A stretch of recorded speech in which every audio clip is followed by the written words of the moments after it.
Hi, welcome to Al-Muqaddimah. My name is Savish.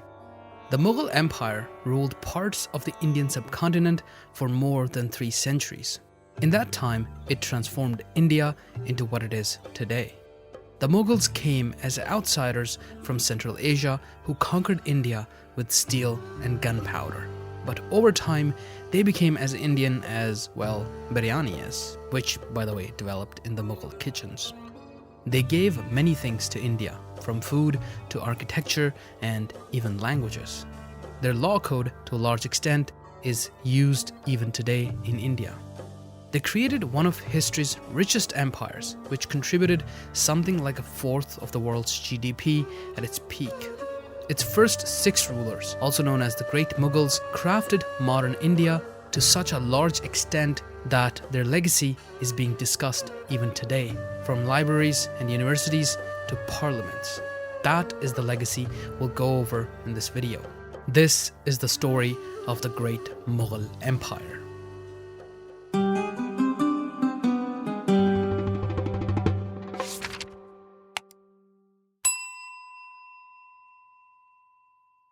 This video is brought to you by, well, you guys. Thanks to my patrons for supporting the channel and making these videos possible. Al-Muqaddimah is funded only by Patreon, and as you can see, the videos take a long time to research, edit, and produce. And it's only because of my patrons that I am able to put this kind of time into these videos and keep them free from any kind of paywall. So if you want to pledge $1 or more to support the channel, you can head over to my Patreon. Link is in the description. You can also become a member right here on YouTube. There's some cool stuff that comes with it. Back to the video. Around the turn of the 16th century, the Islamic world looked very different than it had in the days of the Golden Age. The Abbasid Caliphate had declined and been destroyed by the Mongols. Muslim Spain existed only in memory, as the last Muslim stronghold of Granada fell a century earlier. Egypt was no longer the home of the Fatimids. It was now controlled by a slave soldier dynasty called the Mamluks. Constantinople had fallen to the Ottomans, who had broken into Eastern Europe. Iran had just come under the control of a Shia dynasty known as the Safavids. However, our story begins a little bit north of Iran in a remote valley called Fergana, where a Timurid prince who felt down on his luck was unaware of where that luck would take him. Spoiler alert, India.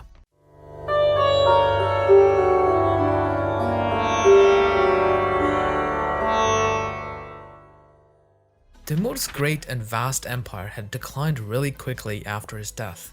His former empire had broken into many pieces, most of which were picked up by the Safavids, who formed their heartland in Iran. There were still a bunch of Timurid princes lurking around, ruling a city or two. One of those princes was Umar Sheikh Mirza II, who ruled over the Fergana Valley. Ruled is a very generous term here. Still, he wasn't half bad, but his luck, as it turns out, was pretty bad. He died in an accident in 1494, leaving his realm to his 11-year-old son, Zahiruddin Muhammad Babur. Babur was born around 1483 and was a descendant, like I mentioned, of Timur on his father's side. But he was also a descendant of Genghis Khan on his mother's side. However, this wonderful pedigree didn't do him much good at the time. At first, it seemed that Babur had been served more than he could handle. He was, after all, merely a child.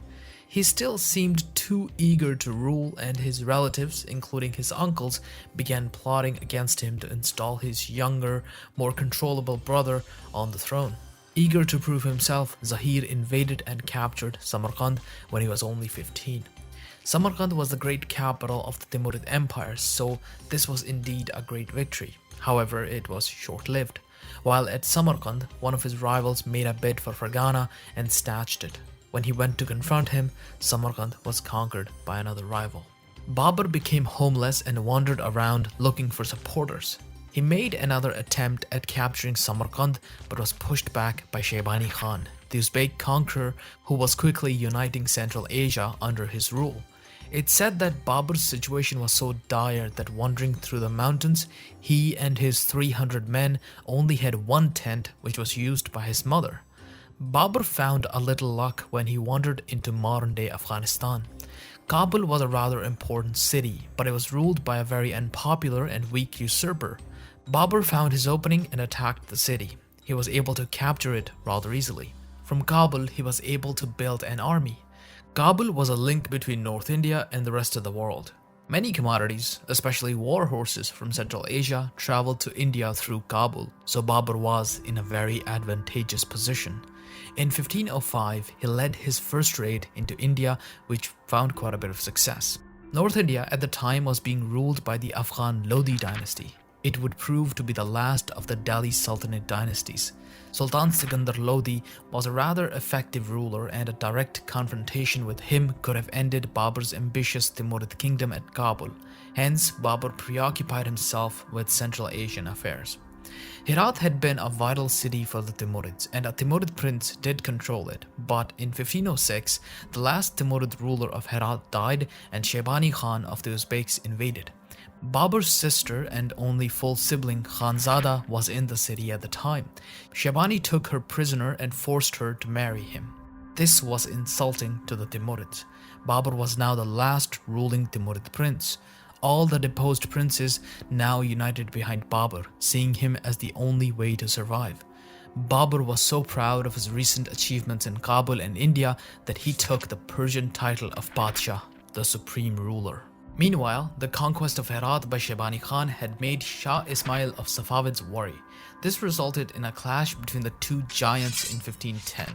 The Safavids came out on top and Shaybani ended up in the ground.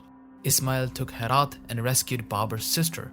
Babur was grateful to the Safavid Shah and saw a lot of potential in an alliance.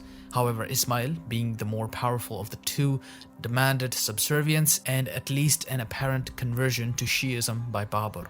Babur did both, even though he was humiliated. Ismail helped him take Samarkand, but its people rejected Babur on account of him being apparently a Shia. Babur gave up on his ambition to unite Central Asia and started looking again to India. This time, his intention wasn't to plunder, but rather to conquer. He began gathering resources and men. In 1517, Sultan Sikandar Lodi died and his unpopular son, Ibrahim Lodi, ascended to the throne. Ibrahim quickly alienated the old establishment and replaced them with younger but loyal men. This old establishment invited Babur to invade. Babur, seeing this as a golden opportunity, invaded India in 1525 at the age of 42. After finding not much resistance in Punjab, he made his way to Delhi. In April 1526, he reached Panipat, where he faced an army of Sultan Ibrahim Lodi. The Lodi army was much bigger than Babur's, but it was poorly disciplined and lacked the matchlock and cannon technology that Babur had. Additionally, Babur had learned his tactics by observing both Ismail and Shaybani's conquests. Sultan Ibrahim lost both the battle and his life. Babur's road to Delhi was now open.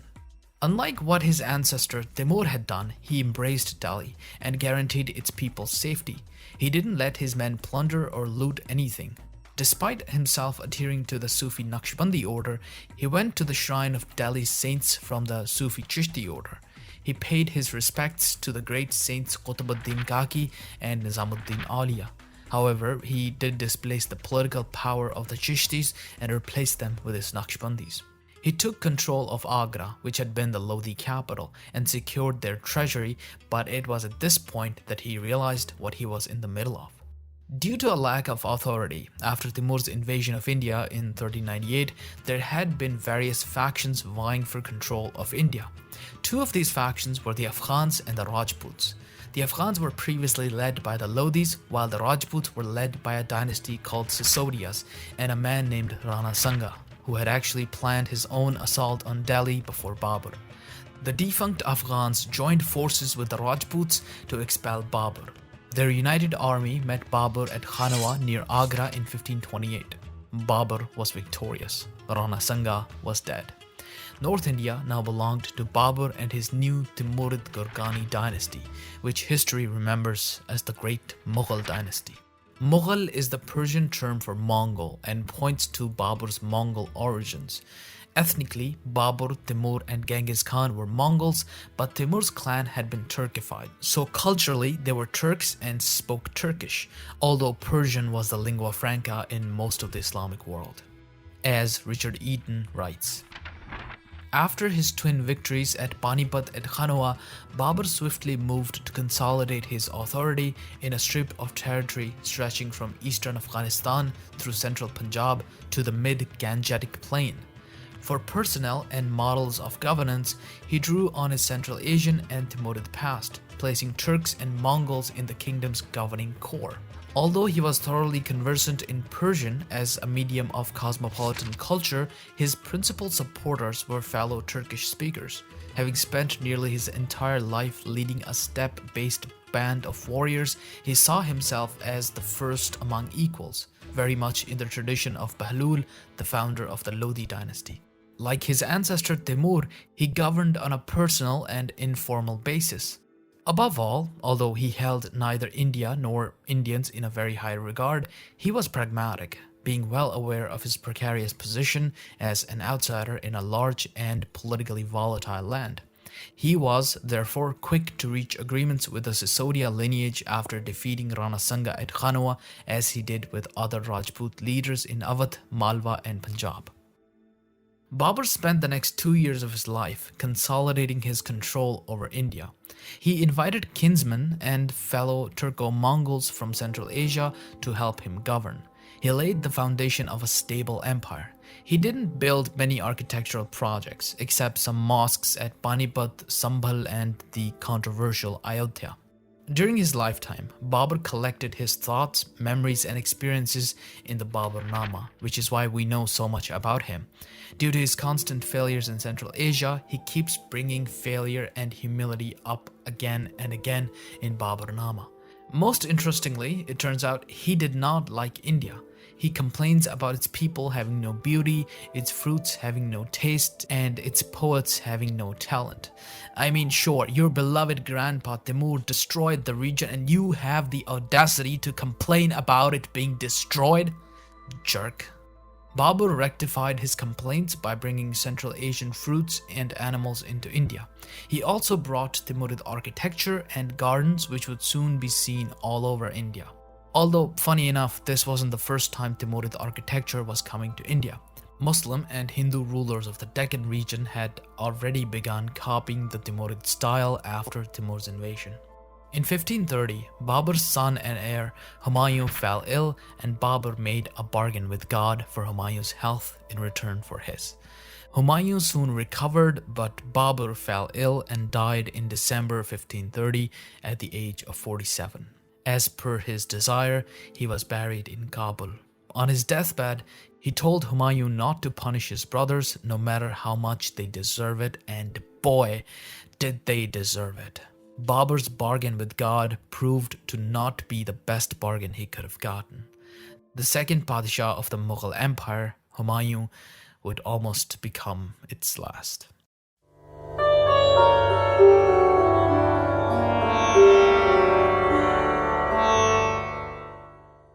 Humayun was born around 1508 in Kabul, where his father, Zahiruddin Muhammad Babur, was planning an invasion of India. He had led small forces for his father and had been fairly capable. However, when he became Padishah of the Mughal Empire at the age of 22, he wasn't the only ruler of the empire. His brothers were given portions of the empire to rule while remaining under the command of Humayun. This succession plan actually comes from the Turco-Mongol tradition that Babur descended from. Genghis Khan himself had divided his realm among his 4 sons. The idea of collective sovereignty, where all sons of the king had equal claim to the throne, was inherited from the Mongols by the Timurids, and that's what Babur himself did. Kamran Mirza was given Kabul and Kandahar, Askari Mirza was given Multan, and Hindal Mirza was given Malwa. Almost as soon as Humayun came to power, the brothers started plotting to take the throne from him. Kamran marched from Kabul to Lahore to secure the allegiance of men loyal to his father. Also, taking advantage of Babur's death, the Afghan tribes of the east, who had previously been in power before the Mughals, began raiding Mughal territory. Humayun led his army east to deal with the Afghans, where Mahmud Lodi, the brother of the last Lodi Sultan, had declared himself Sultan of Hindustan. Humayun faced and defeated his army at Lucknow. Almost immediately after doing that, he got news that the Sultan of Gujarat was planning to attack the Mughals with the help of the Portuguese, who had set up trading posts on the Gujarati shore. In 1535, he attacked and defeated the Sultan of Gujarat and even took some strategic forts, but he failed to end the Sultan and annex Gujarat in its entirety. This was because the Afghans were back. This time, they had united behind an extraordinarily capable commander named Sher Khan Suri. Humayun was really no match for Sher Khan and his army. The Afghans used guerrilla tactics in the eastern forests against Humayun, who was famous for his addiction to wine and opium. Sher Khan, on the other hand, was disciplined and collected. He was born Farid Khan in 1486 in Haryana. Because of his talent and valor, he was given the name of Sher Khan, meaning the Lion Khan, or more accurately, the Lion King. In the 1510s, he had become a freelance soldier, or as we call them, mercenaries. Mercenaries were in high demand in India due to the absence of central authority before the Mughals. Various groups militarized to protect themselves and then started selling their services. When Babur defeated the Afghan Lodi dynasty, their former soldiers, who were now out of work, united behind Sher Khan. Sher Khan was managing to pay them because he was protecting a wealthy widow from the Lodi establishment.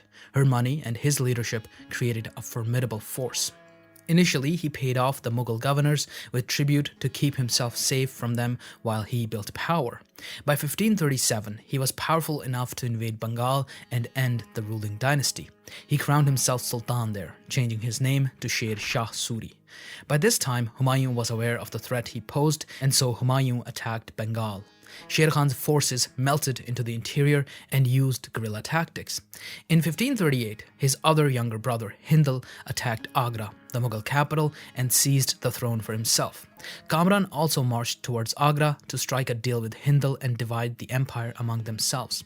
When Humayun heard of this news, he rushed back, but the monsoon hindered his ability to maneuver his army. Sher Shah took advantage of this and attacked Humayun, badly defeating him. Humayun was barely able to get away with his life. Humayun was able to regroup in Agra, where he pardoned his brothers and tried to present a united front against the Afghan threat. However, his brothers refused to cooperate. Kamran even withdrew to Lahore and raised his banners for independence. In May 1540, the Mughal and Afghan forces met at Kannauj, where the Mughal army was defeated. Humayun withdrew to Lahore, but Sher Shah pressed on until Lahore too belonged to him. Humayun and his brother Hindal were left without land to rule. Kamran and Askari, though, still held some holdings in Afghanistan. Sher Shah established himself in Delhi and Agra and started to rule his new Suri empire. By all reasonable measures, he was as great a ruler as he was a commander. In that way, he reminds me of another great ruler of India, Alauddin Khilji, a man Sher Shah himself looked up to. He reorganized the way land was held by noblemen. He introduced a trimetallic currency with the gold muhar, the silver rupiah, and the copper dam. Additionally, he understood the need for Central Asian goods, especially war horses, so he built a great road known as the Grand Trunk Road, which runs from Afghanistan to Bengal, connecting all of North India. Previously, this route was covered by many roads which weren't always in a great condition. Meanwhile, Humayun and his brother Hindal were wandering homeless across Western India looking for allies.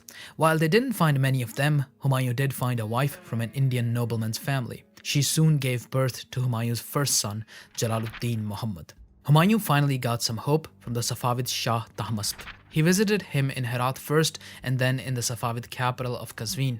Tahmasp, like his father Ismail had done to Babur, offered him support if he converted to Shiism. Humayun agreed. He was given an army with which he first attacked Kabul and Kandahar. Both of his brothers evaded capture, but he took both cities and started planning his invasion of India from Kabul, like his father had done some 20 years earlier. The same year, 1545, Sher Shah died in a cannon accident. The road to India was becoming more open as Humayun was inviting supporters from all over India to help him in his invasion. While Humayun did that, Kamran also raised an army. Humayun finally defeated his brother in 1553, but he couldn't bring himself to execute him. After all, it's said that Babur told Humayun on his deathbed to not hurt his brothers no matter how much they deserve it, and boy, did they deserve it. Kamran was blinded and exiled to Mecca. With the Safavids on his side and the issues with his brother resolved, he invaded India. The Suri Empire had weakened by this time due to internal problems. Humayun, with his loyal general Bairam Khan on his side, swept across India and finally entered Delhi in 1555 after some 15 years in exile. The Mughal Empire was back. Humayun would rule for only 6 months as the Padishah of Hindustan, but these 6 months made Mughal Empire what it would be for centuries to come. Unlike his father, Humayun seems to have liked India, given that he married an Indian Muslim woman and urged his officials to take Indian wives as well. Additionally, he didn't consider himself first among equals like his father did. He created a centralized government with him in the center. He also greeted the sun every morning, which was a quintessentially Indian tradition. Also, he reorganized the land and put as much of it as possible directly under the Mughal crown instead of noblemen. He was wise enough to see the good policies of his rival Sher Shah Suri and keep them, such as his monetary reforms. All these things started the process of making the Mughal Empire a truly Indian empire. His successor would bring this Indianization of the Mughals to completion. In January 1556, he fell from the stairs of his library in Purana Qila, Delhi. His young son, Jalaluddin Muhammad, only 13 years of age, was put on the throne. Immediately, powers from around the Mughal court began competing for influence over the boy king. However, Jalaluddin would be no one's puppet. Instead, he would be the great Shahanshah Jalaluddin Muhammad Akbar.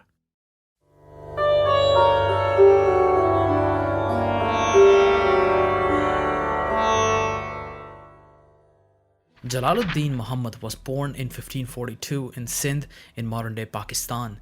His father, Humayun, had no realm to rule at the time and was going around India looking for allies.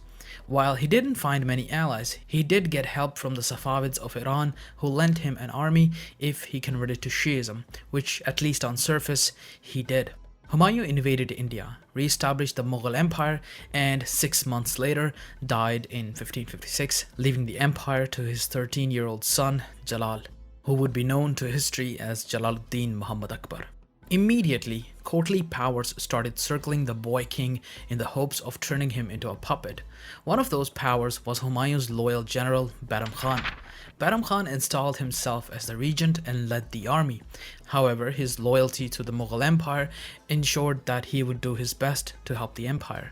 Sensing weakness, one general named Hemu raised his flags in a rebellion and seized Delhi.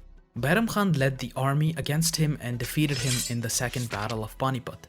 Bairam Khan then defeated the remaining Suri claimants and secured Mughal borders. As the empire became stable, another powerful figure in the Mughal court emerged. This one was named Mahamanga, Akbar's former wet nurse. She became Akbar's regent when he was at the court, while Bairam Khan was his regent when he was on the battlefield. Mahamanga promoted her son Adam Khan to high positions, but he, in 1562, assassinated one of Akbar's highest-ranking ministers. As a result, Akbar had him thrown from a palace balcony, immediately killing him. Grief-stricken Mahamanga herself died shortly after. Akbar commissioned a tomb built over both their graves out of guilt. Around the same time, Akbar dismissed Bairam Khan, claiming he was old and should retire to Mecca. Later, he was assassinated either by Akbar or by the Afghans whom Bairam Khan had defeated.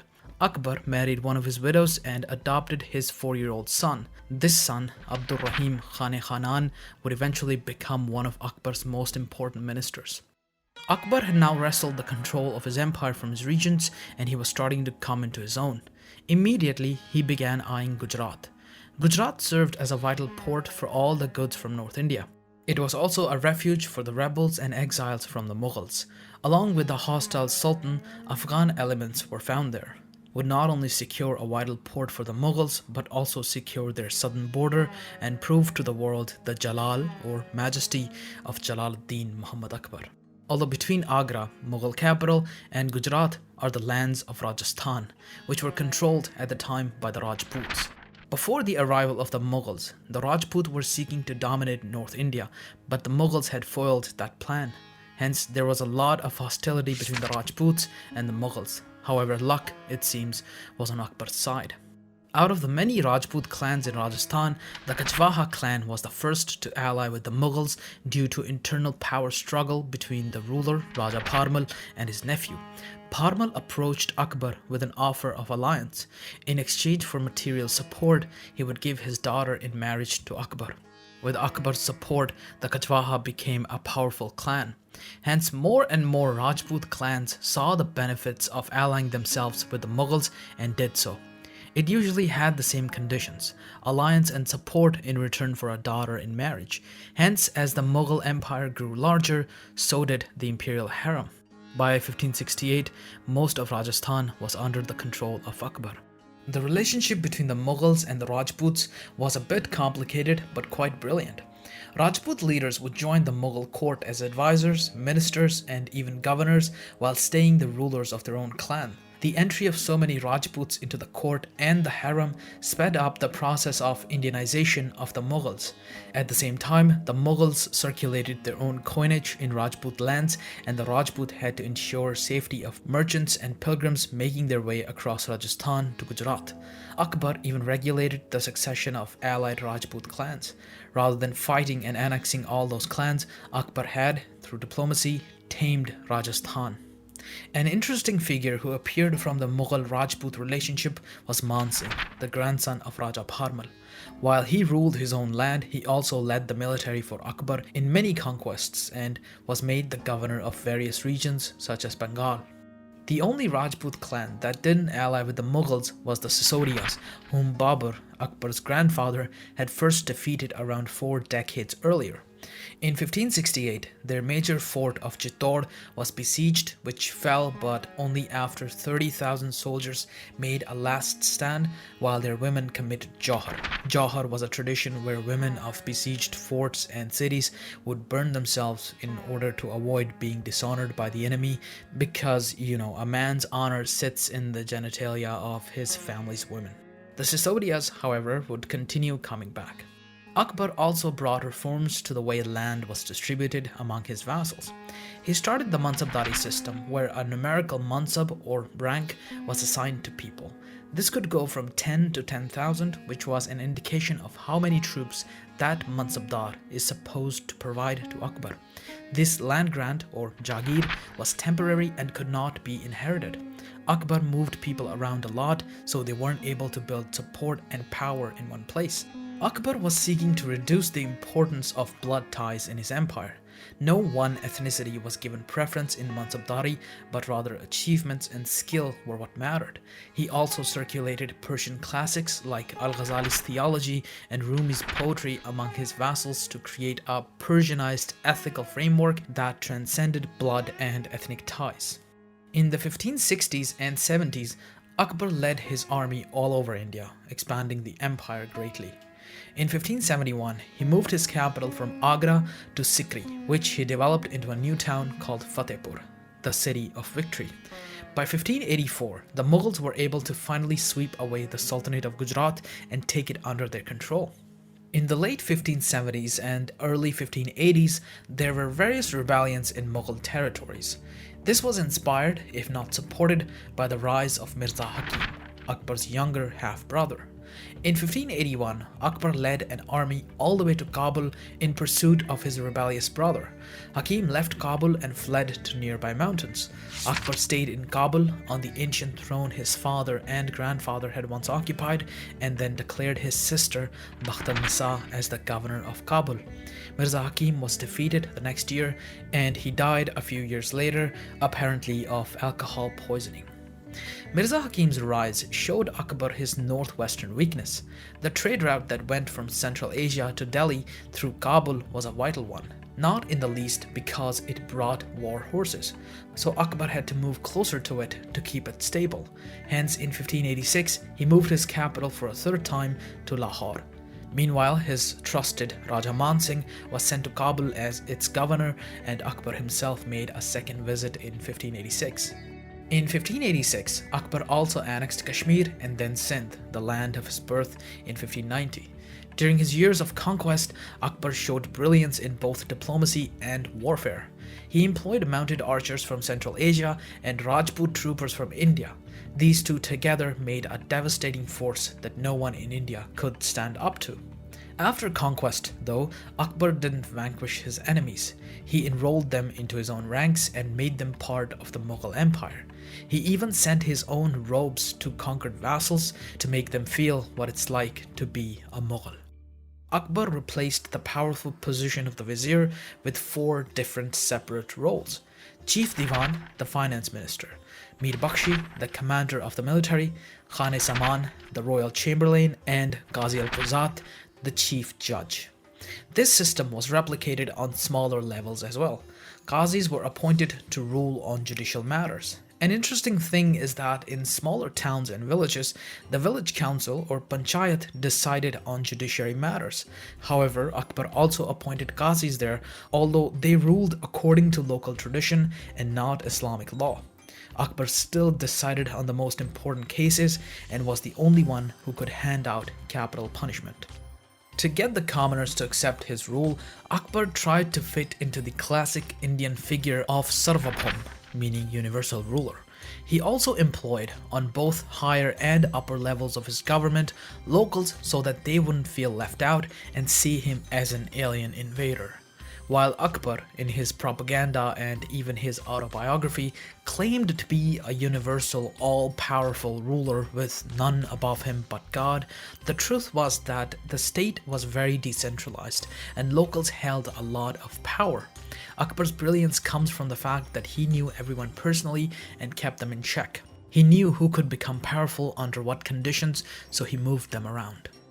Okay, now to the most interesting part of Akbar's reign, his religious policies. During the early years of his reign, Akbar wasn't really in control and the state wasn't all that tolerant. Akbar's name was attached to persecution of non-Muslims.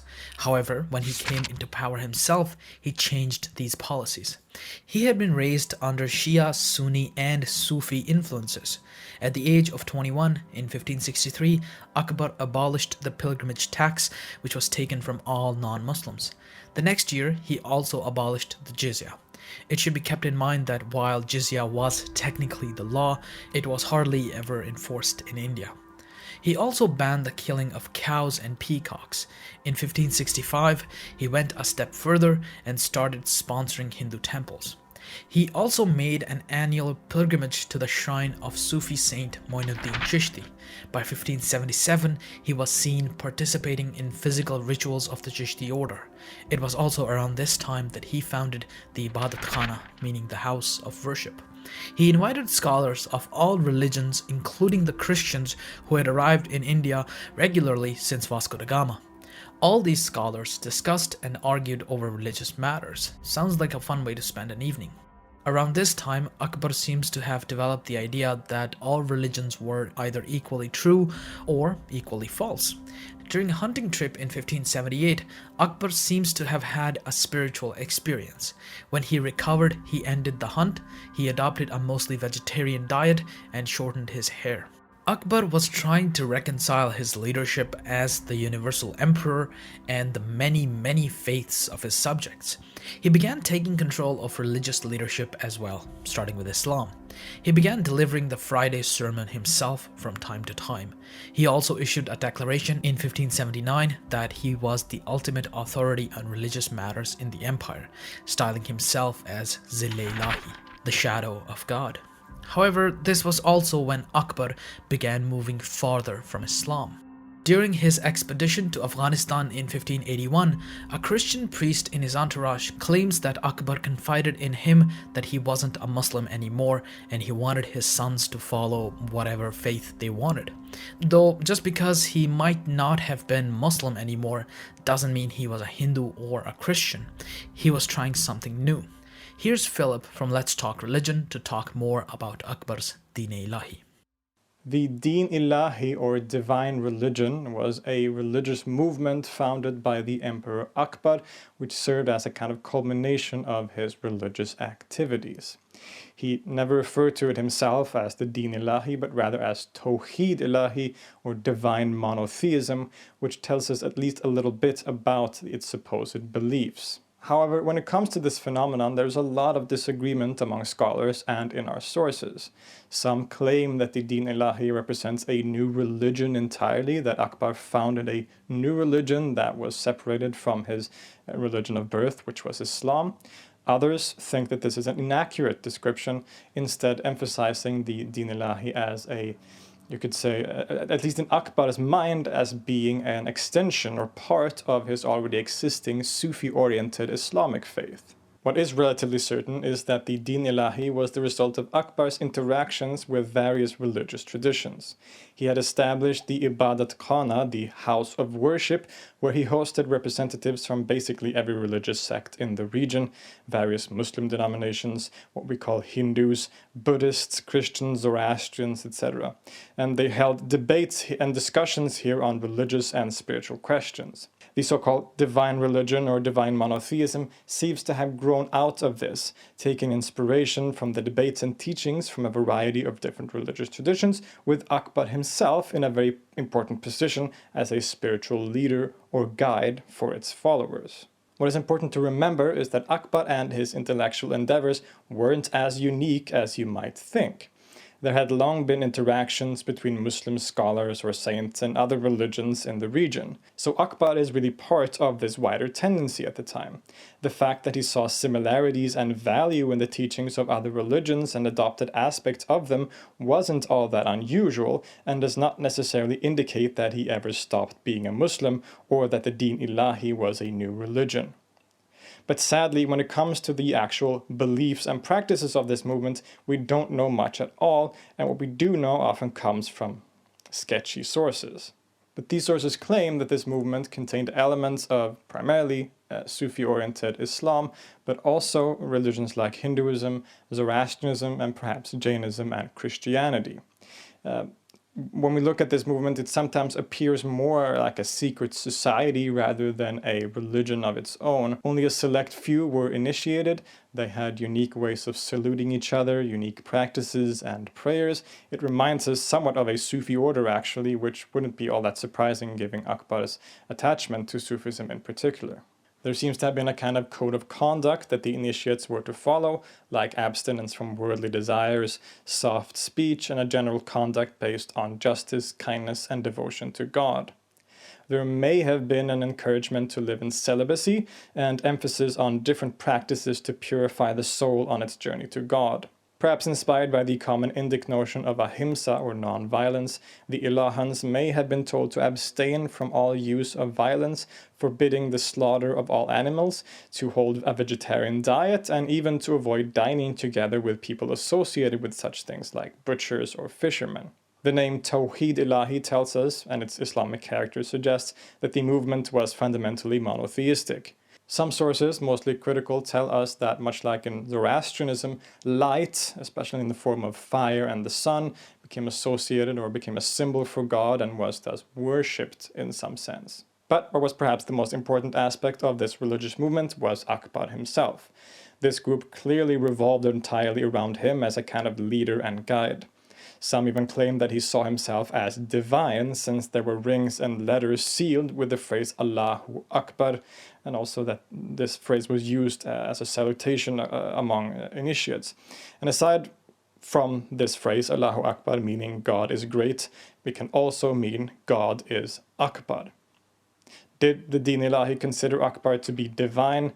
It's very hard to say for sure. The sources are varied and give us different accounts entirely on this movement in general. Part of the reason for this is perhaps the fact that the movement never had more than 19 adherents, and that it's basically died out after Akbar passed away, perhaps not surprising given his central role. But in spite of our lack of certain knowledge on the details of this movement, it is one of the most fascinating aspects of Akbar's vast legacy. Thank you, Philip. Over on Let's Talk Religion, Philip has made an entire video about Akbar's religious views, so after you're done watching this one, be sure to check it out. Links in the description.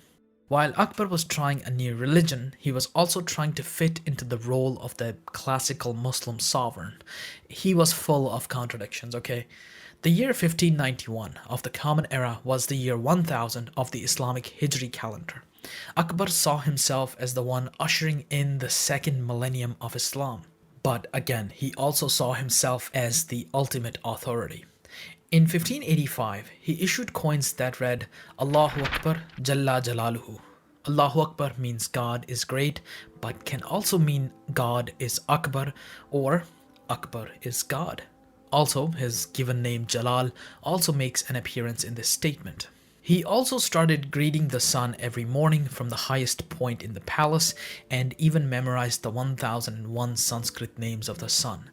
In fact, he adopted so many Hindu practices that the Christians who were hoping to convert him abandoned their attempts, thinking he'd never become Christian. Around the year 1601, just 4 years before his death, Akbar became Muslim in practice again, even if it might have been just to silence his critics. The great Mughal Shahanshah, Jalaluddin Muhammad Akbar, died on 27th of October 1605. He left behind an India that was secured and united under the control of his son Shahanshah Nuruddin Muhammad Jahangir. His empire now had institutions, structure, and bureaucracy. It looked very different than the empire Akbar had inherited. It was a proper Turco-Mongol state, but at the same time, it was equally Indian. Akbar is remembered in many ways today. First, for his tolerance and embrace of the greatly diverse peoples of the Indian subcontinent. Secondly, he is remembered as the great conqueror and administrator that he actually was. While Din-e-Ilahi wouldn't prove to be a permanent fixture in the Mughal throne, he is also remembered for his attempts to become a universal ruler and his divine claims. In romantic stories such as Mughal-e-Azam, he is remembered as the strict father who stood between his son Prince Salim and Anarkali, the courtier Salim loved so dearly, whom Akbar eventually walled up alive. Whatever aspect of this emperor you choose to look at, he does come out to indeed be Mughal-e-Azam, the greatest Mughal.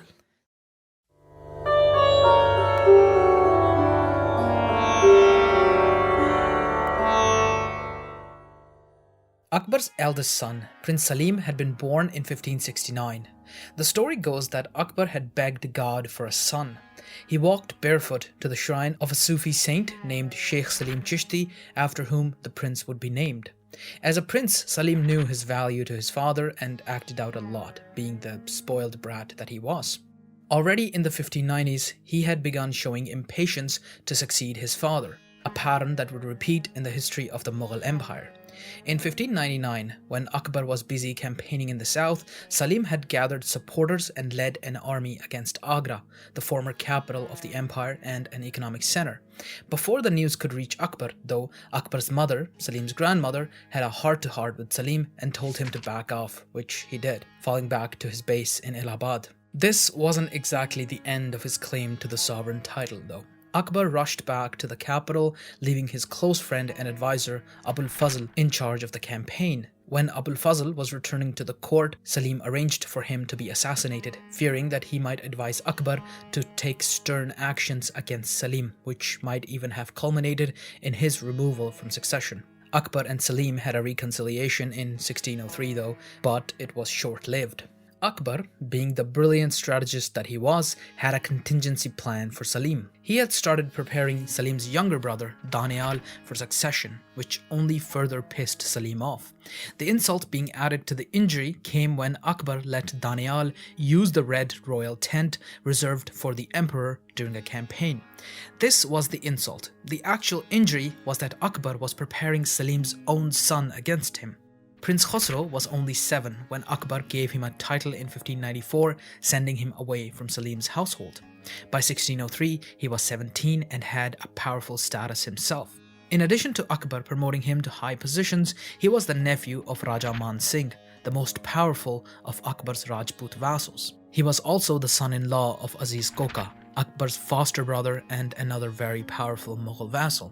In 1604, Danial died of alcoholism. Akbar's other son, Murad, had already died in 1599, so the throne was obviously going to pass to Salim. But now Salim was aware that his own son might attempt to dethrone him, just as he had attempted to dethrone his father. I guess what goes around comes around. That same year, Akbar's mother died, and when Salim arrived in Agra for the funeral, he and Akbar seemed to have had an argument, which resulted in Akbar banning him from getting any alcohol or opium for the duration of his stay. Salim had something of a dependency on both by this point. This, once again, showed the Mughal vassals that Salim wasn't quite fit to succeed Akbar. However, Akbar didn't officially choose Khosrow as his heir, and Salim ascended to the throne in 1605 when Akbar died. He chose the title of Jahangir, the world possessor. Even though Jahangir and Khosrow had a reconciliation, Khosrow wasn't willing to let go of his ambition.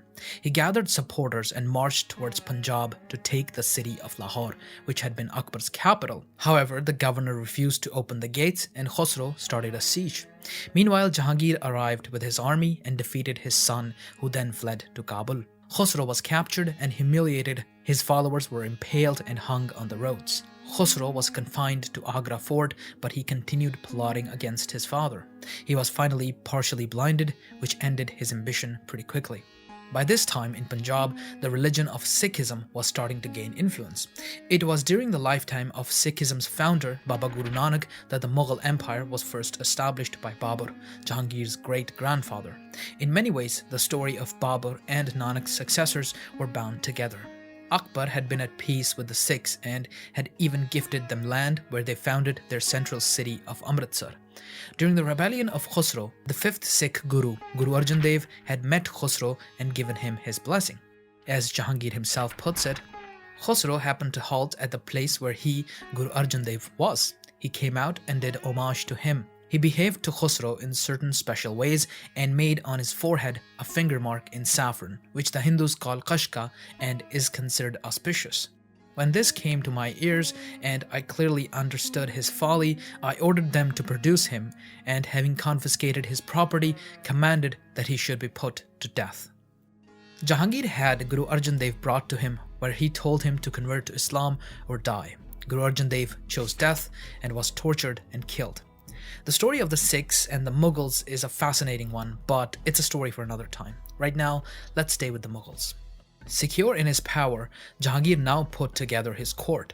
His supporters were given high positions, and even some of Khosrow's supporters were restored to favor, although Raja Man Singh was removed as the governor of Bengal and instead his son was promoted. At this point, Jahangir somewhat shifts to the background of the empire's story and other characters come forth. In 1611, he met a remarkable woman named Mehrul Nisa. She was a mature woman of 34 who was raising a daughter from a previous marriage. Jahangir seems to have fallen in love immediately and married her a few months later, making her his 18th wife. She was given the name of Nur Jahan, the light of the world. She was a capable, intelligent, independent, and beautiful woman who could, and once did, kill 4 tigers with 6 shots without a single miss. Where most empresses' portraits show their delicate side, one of her portraits shows her loading a musket.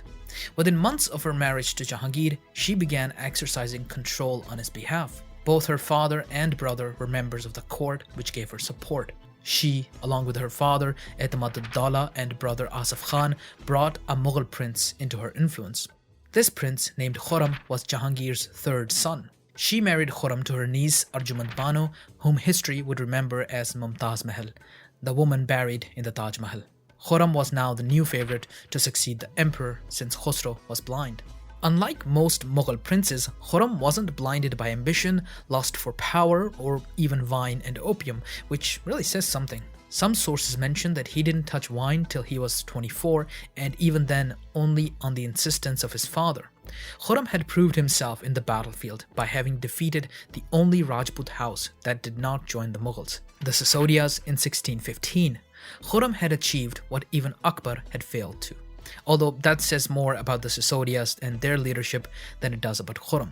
Khurram had also treated the Sisodias in the same kindness and acceptance that Akbar had treated his defeated enemies with. Khurram was the perfect prince to one day become Shahanshah. Like all North Indian rulers, including the current one, Jahangir was also driven by the desire to tame South India. By 1615, Jahangir's generals had already led some 5 campaigns into the south, but they hadn't achieved much. After much warfare and diplomacy, the Mughals were able to gain a foothold in the Deccan as far as Burhanpur, which they used as a staging area for their desire to eventually conquer all of the Deccan. In 1617, Khurram led a campaign into the Deccan to finally make some permanent gains.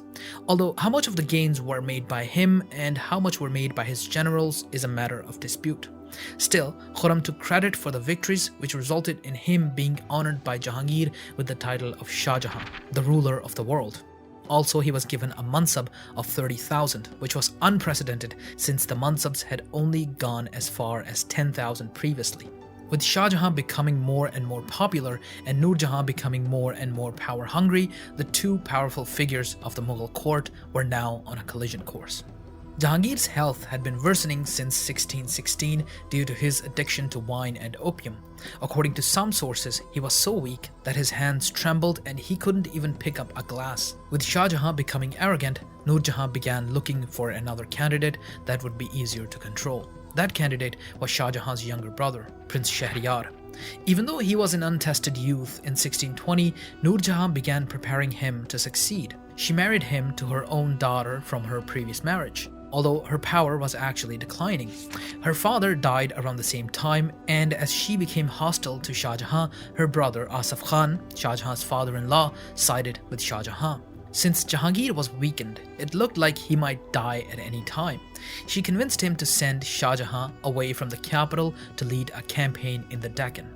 Shah Jahan realized that this might weaken his position if his father died, so he asked for Khosrow to be handed to him because he was, in his eyes, the only other candidate for the throne. As Jahangir fell ill in the same year, 1620, Shah Jahan prepared to march on the capital to claim the throne. His first step was killing Khosrow. Though shortly after, Jahangir recovered and asked about Khosrow's death. He refused to believe that Khosrow had died from stomach illnesses. Shah Jahan overnight fell out of favor with his father. By 1622, the father and the son became so hostile that Jahangir revoked his title, driving Shah Jahan into rebellion. Jahangir brought a veteran commander named Mahabat Khan back from exile in Afghanistan and gave him command of his army. Mahabat Khan swept across the Indian subcontinent, delivering defeat on the prince twice. In 1626, Shah Jahan appealed to Nur Jahan for a royal pardon after some 3 years in exile. She, in return, asked for some key forts and 2 of his sons as, for the lack of a better word, hostages. 10-year-old Prince Dara Shikoh and 8-year-old Prince Aurangzeb were sent to Lahore, the Mughal capital. Shah Jahan was somewhat fully reintegrated into the Mughal court. Okay, let's step away from family drama and focus on frontier drama for a while. During Jahangir's reign, the region of Bengal was fully annexed and brought into Mughal fold. The process had been started by Akbar around 1575 and was completed by Jahangir's generals around 1613. Though the most interesting frontier was the southern one. Like I mentioned before, all North Indian rulers wanted to tame South India. Akbar had started the conquest, but Jahangir wanted to be the one to complete it. There were already 3 Islamic sultanates in the Deccan: Bidr Sultanate, the Adil Shahi of the Bijapur Sultanate, and Ahmednagar Sultanate. Ahmednagar was the first target of the Mughals. The rulers were terribly weak, and the Mughals had already taken their capital, but the Sultanate was being propped up by 2 groups: the Hindu Maratha warriors and the African Habshi slave soldiers.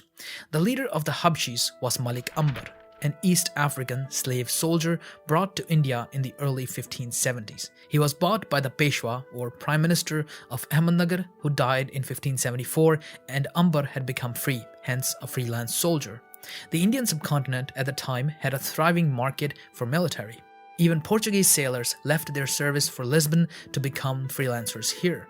He served all the sultanates of the Deccan from time to time and received the title of Malik from the Sultan of Bijapur. Ambar quickly became powerful and gained his own Habshi soldiers. When the Mughals invaded Ahmednagar lands, it was Ambar and his men who pushed them back. He installed a puppet king over the Ahmednagar throne and married his daughter to him, making him Sultan Murtaza Nizam Shah II. Jahangir was so frustrated with Ambar's resilience that in 1616 he commissioned this painting. See that? That's like the 17th century fake news. The other group keeping Ahmednagar alive were the Marathas. They were integrated into state machinery and given land grants. They also made up a substantial portion of the military of the 3 remaining sultanates. The Marathas would eventually rise up to found their own empire after the Deccan sultanates fell. Malik Ambar, after his son-in-law died, put his grandson on the throne as his second puppet. He died in 1626. The next year, in October of 1627, Shahanshah Nuruddin Muhammad Salim Jahangir died while returning from Kashmir, where Mughal emperors often used to spend their summers due to its peaceful climate. By this time, Jahangir was pretty much just there. His health was so bad that Nur Jahan was pretty much ruling on his behalf. In his own words, he needed nothing more than a kilo of wine and half a kilo of meat. Both Asif Khan and Nur Jahan were part of the royal caravan. Asif Khan immediately put his sister in custody and released Shah Jahan's sons. He also sent a courier to Shah Jahan, who was in the Deccan, informing him of his father's death. Shah Jahan started his march back to Lahore to take the throne. Before arriving, he ordered his family tree to be truncated. His brother Shahriyar, the two sons of the deceased Khosrow, and the two sons of his late uncle Danial were to be executed in preparation of his coronation. Clearly, Shah Jahan didn't want the family drama that had plagued the Mughals for so long. Although, like I said, what goes around usually comes around. On February 4th, 1628, at an hour chosen by an astrologer, Shahanshah Shahabuddin Muhammad Khurram Shah Jahan ascended to the throne of the Mughal Empire.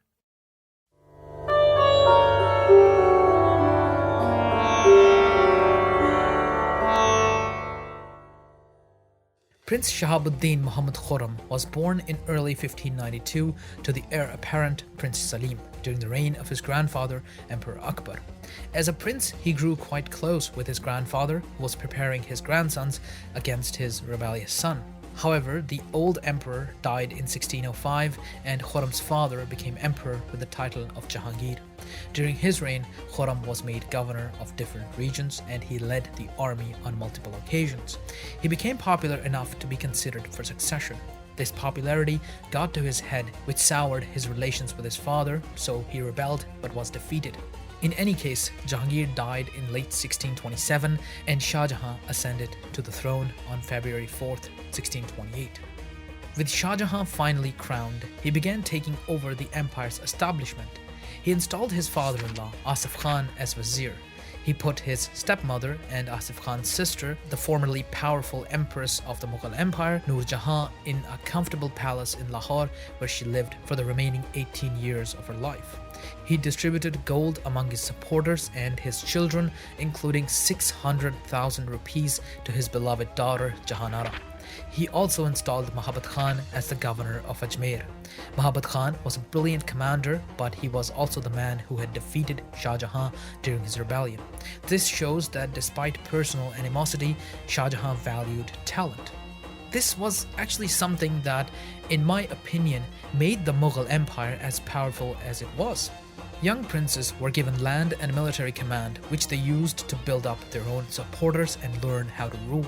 Then, since all princes in the classic Turco-Mongol tradition had equal claim to the throne, usually there was a contest between the princes, which the strongest one was likely to win and become emperor.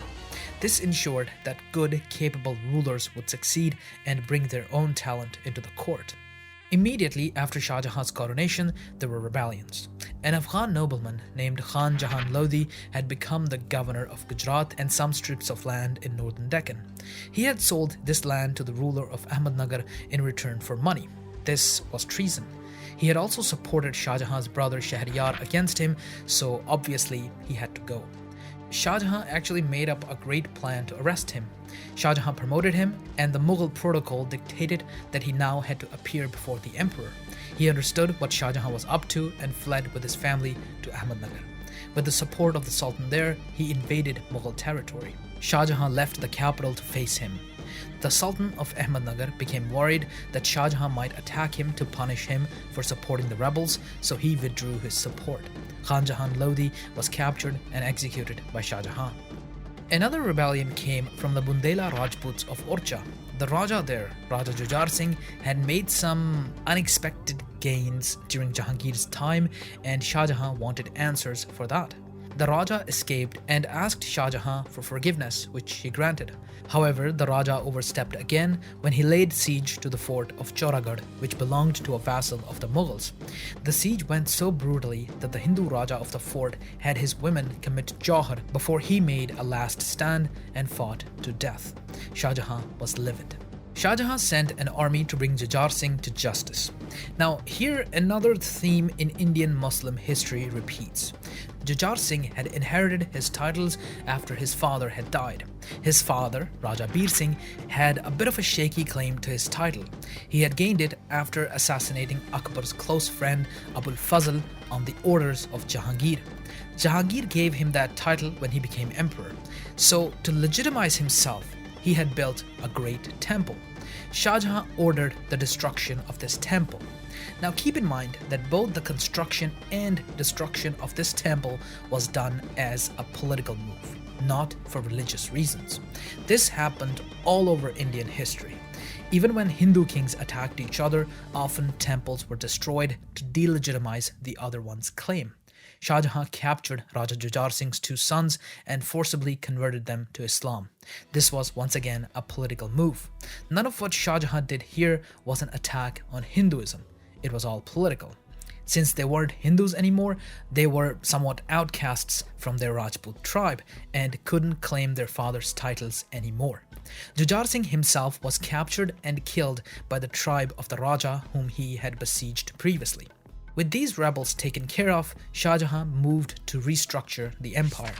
In 1632, he issued policies to fix up Bengal, which had so far been a mating ground for piracy and slavery conducted by everyone, including the Portuguese. He also wanted to bring renegade tribes into Mughal fold. For this purpose, he established military garrisons all over the empire as the metaphorical stick, while installing tribal leaders as mansabdars was the metaphorical carrot. With these acts, Shah Jahan solidified the periphery of the empire and brought it under his control. Truly, the Mughal Empire was hitting its peak. Shah Jahan is often imagined as the most Mughal of the Mughal emperors. What I mean by that is that all the things that we imagine when we hear the term Mughal are usually associated with him. He was rich beyond anyone's wildest imaginations. His empire was safe and prosperous, so he did what everyone in his position usually does. He started creating the physical legacy of the empire. His father Jahangir had commissioned art and architectural projects, but Shah Jahan took it to new heights. Even before becoming emperor, he had commissioned gardens, forts, and mosques everywhere, but now he was building them up in the grandest ways he could imagine. An event in June 1631 led to his most powerful creation. His beloved wife, Mumtaz Mahal, died giving birth to the couple's 14th child in the 19th year of their marriage.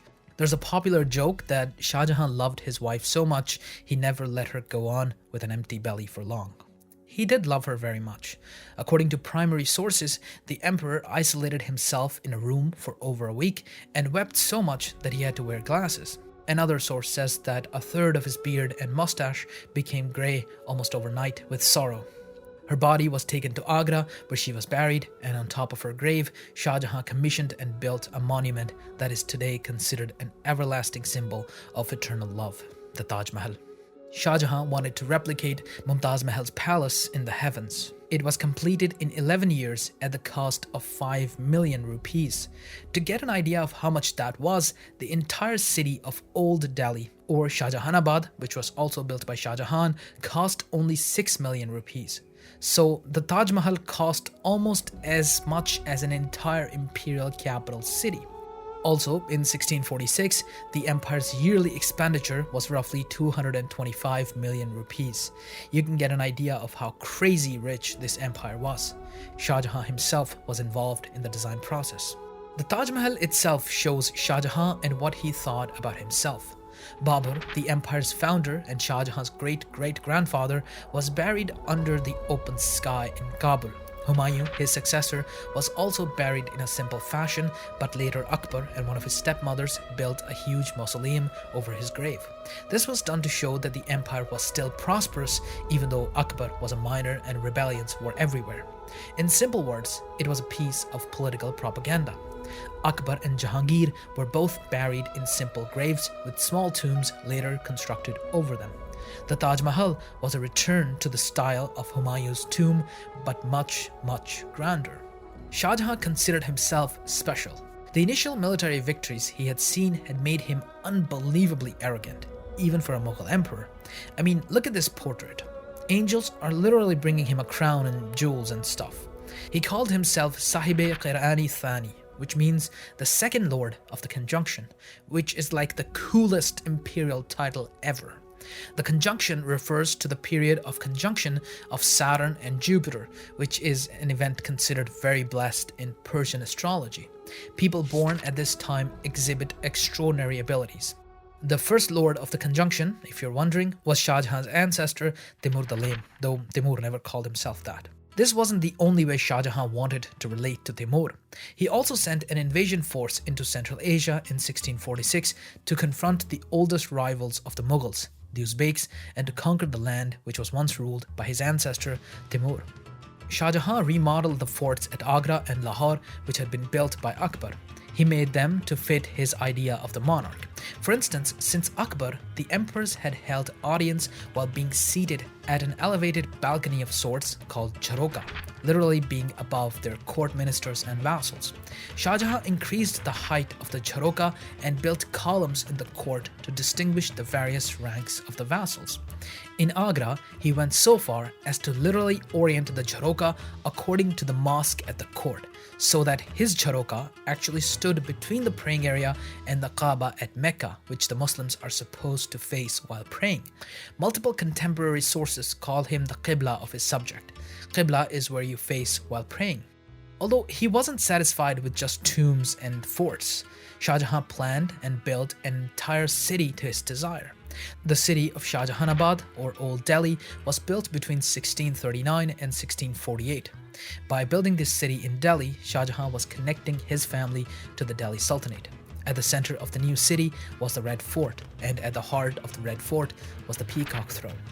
This throne was so wonderful in display of luxury and laden with jewels and precious stones that it cost 10 million rupees, twice what the Taj Mahal cost. This image of extravagant displays of wealth and absolute power is what European visitors brought back from India, resulting in the coinage of the term Mughal from Mughal. All of this was built on stability and prosperity, which went back to Shah Jahan executing his brothers, nephews, and cousins when he became emperor to avoid future civil wars. But as luck would have it, what goes around comes around. After all, Shah Jahan himself had tried to overthrow his father. In 1657, Shah Jahan fell ill and it seemed like he would die. His favorite to succeed was his eldest, Dara Shikoh, but his other three sons, all of whom were governors of prominent regions, picked up the sword for their claim to the Peacock Throne. Prince Aurangzeb, who governed the Deccan region of South India, Prince Shah Shuja, who governed Bengal in the east, and Prince Murad, who governed Gujarat in the south. All of them were raising armies to attack the capital, which Dara Shikoh controlled in his Sikh father's name. After a civil war of around a year, Aurangzeb came out on top, despite Shah Jahan supporting Dara Shikoh, who was much less diplomatic and capable than Aurangzeb. Shah Jahan and his beloved daughter Jahanara tried to negotiate with Aurangzeb, but due to his support of Dara Shikoh, Aurangzeb was not willing to listen. Due to his victory over the imperial army, Aurangzeb held all the cards. He imprisoned the old emperor in the Agra fort, where he lived for the next 8 years of his life, being able to see but never visit the Taj Mahal. He was served very loyally by his beloved daughter Jahanara until he died in 1666. Shah Jahan was buried next to his wife Mumtaz Mahal in the Taj Mahal. Despite being the story of one of India's most powerful and rich rulers, the story of Shah Jahan is very human in many ways. His love and devotion for his wife is a relatable aspect of his life, and so is, in many ways, his arrogance and self-aggrandization. It's teaching that such a powerful king, who considered himself so special and above everyone else, was so humbled by his own son and turned into first an emperor without an empire, and then a mere prisoner.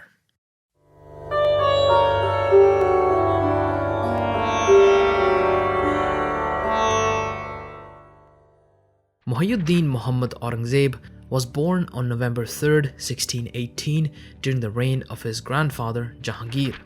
He was the third son of Prince Khurram, who would later be known as Emperor Shah Jahan. During his father's rebellion against Jahangir, Aurangzeb was sent as a hostage to make peace between Shah Jahan and Jahangir. Shah Jahan became emperor in 1628 when Aurangzeb was around 10. Even as a young prince, Aurangzeb had stood out among his brothers. He was Shah Jahan's third son, but in the Turco-Mongol tradition of the Mughals, all sons were equal claimants to the throne. Even though the emperor could choose and officially declare an heir, it didn't mean that that heir would become emperor. The son who showed the most remarkable ability in military and diplomacy was going to succeed his father, and as it turns out, Aurangzeb was full of remarkable abilities. In the year 1633, according to primary sources, Shah Jahan was watching a game of two elephants fighting each other. Along with him were his sons Dara Shikoh, roughly 18 years of age, and Aurangzeb, roughly 15 years of age. As they couldn't get a good view from the safety of the balcony, the three got on their horses and entered the arena to get a better view. Suddenly, one of the elephants was startled and ran towards the royals. While Shah Jahan and Dara Shikoh found their bearings, Aurangzeb galloped towards the elephant, injuring it by shoving a spear into its brow. Like a knight from those cheesy European tales, Aurangzeb showed remarkable skill and bravery that day. The story was forever immortalized by onlookers and soon by chroniclers. In that same painting, the older Dara Shikoh can be seen watching from a distance. The next year, Shah Jahan gave Aurangzeb the highest mansab or rank of 10,000 and sent him on various campaigns to train him further. In 1636, Shah Jahan marched an army to the Deccan region of South India. The Mughals had conquered it, but their foothold in the region wasn't strong. While the rest resisted, the Qutb Shahi Sultanate of Golconda submitted immediately as a tributary. After a military stalemate, Shah Jahan concluded a treaty with the Sultanate of Bijapur where they would acknowledge the Mughals as overlords but wouldn't pay tribute, so basically lip service. After this, Shah Jahan left and went back to the capital while Prince Aurangzeb was left behind to govern the entirety of Mughal Deccan. As the governor of the Deccan, Aurangzeb tried to consolidate and expand Mughal hold on the Deccan. He was quite successful there. He expanded the territory and the revenue of the region greatly. He governed this region from 1636 to 1645. From 1645 to 1647, he governed the province of Gujarat. In 1644, Jahanara, Shah Jahan's favorite daughter, suffered severe burns when her dress caught fire from a candle. She was one of Aurangzeb's 13 full siblings, all born of Shah Jahan's beloved Mumtaz Mahal. This included Prince Dara Shikoh, Prince Shah Shuja, and Prince Murad Bakhsh. All of them were potential rivals for Prince Aurangzeb. Jahanara was the glue that held the family together. They all loved her and respected her, and fortunately, she possessed the calmer mind in the family.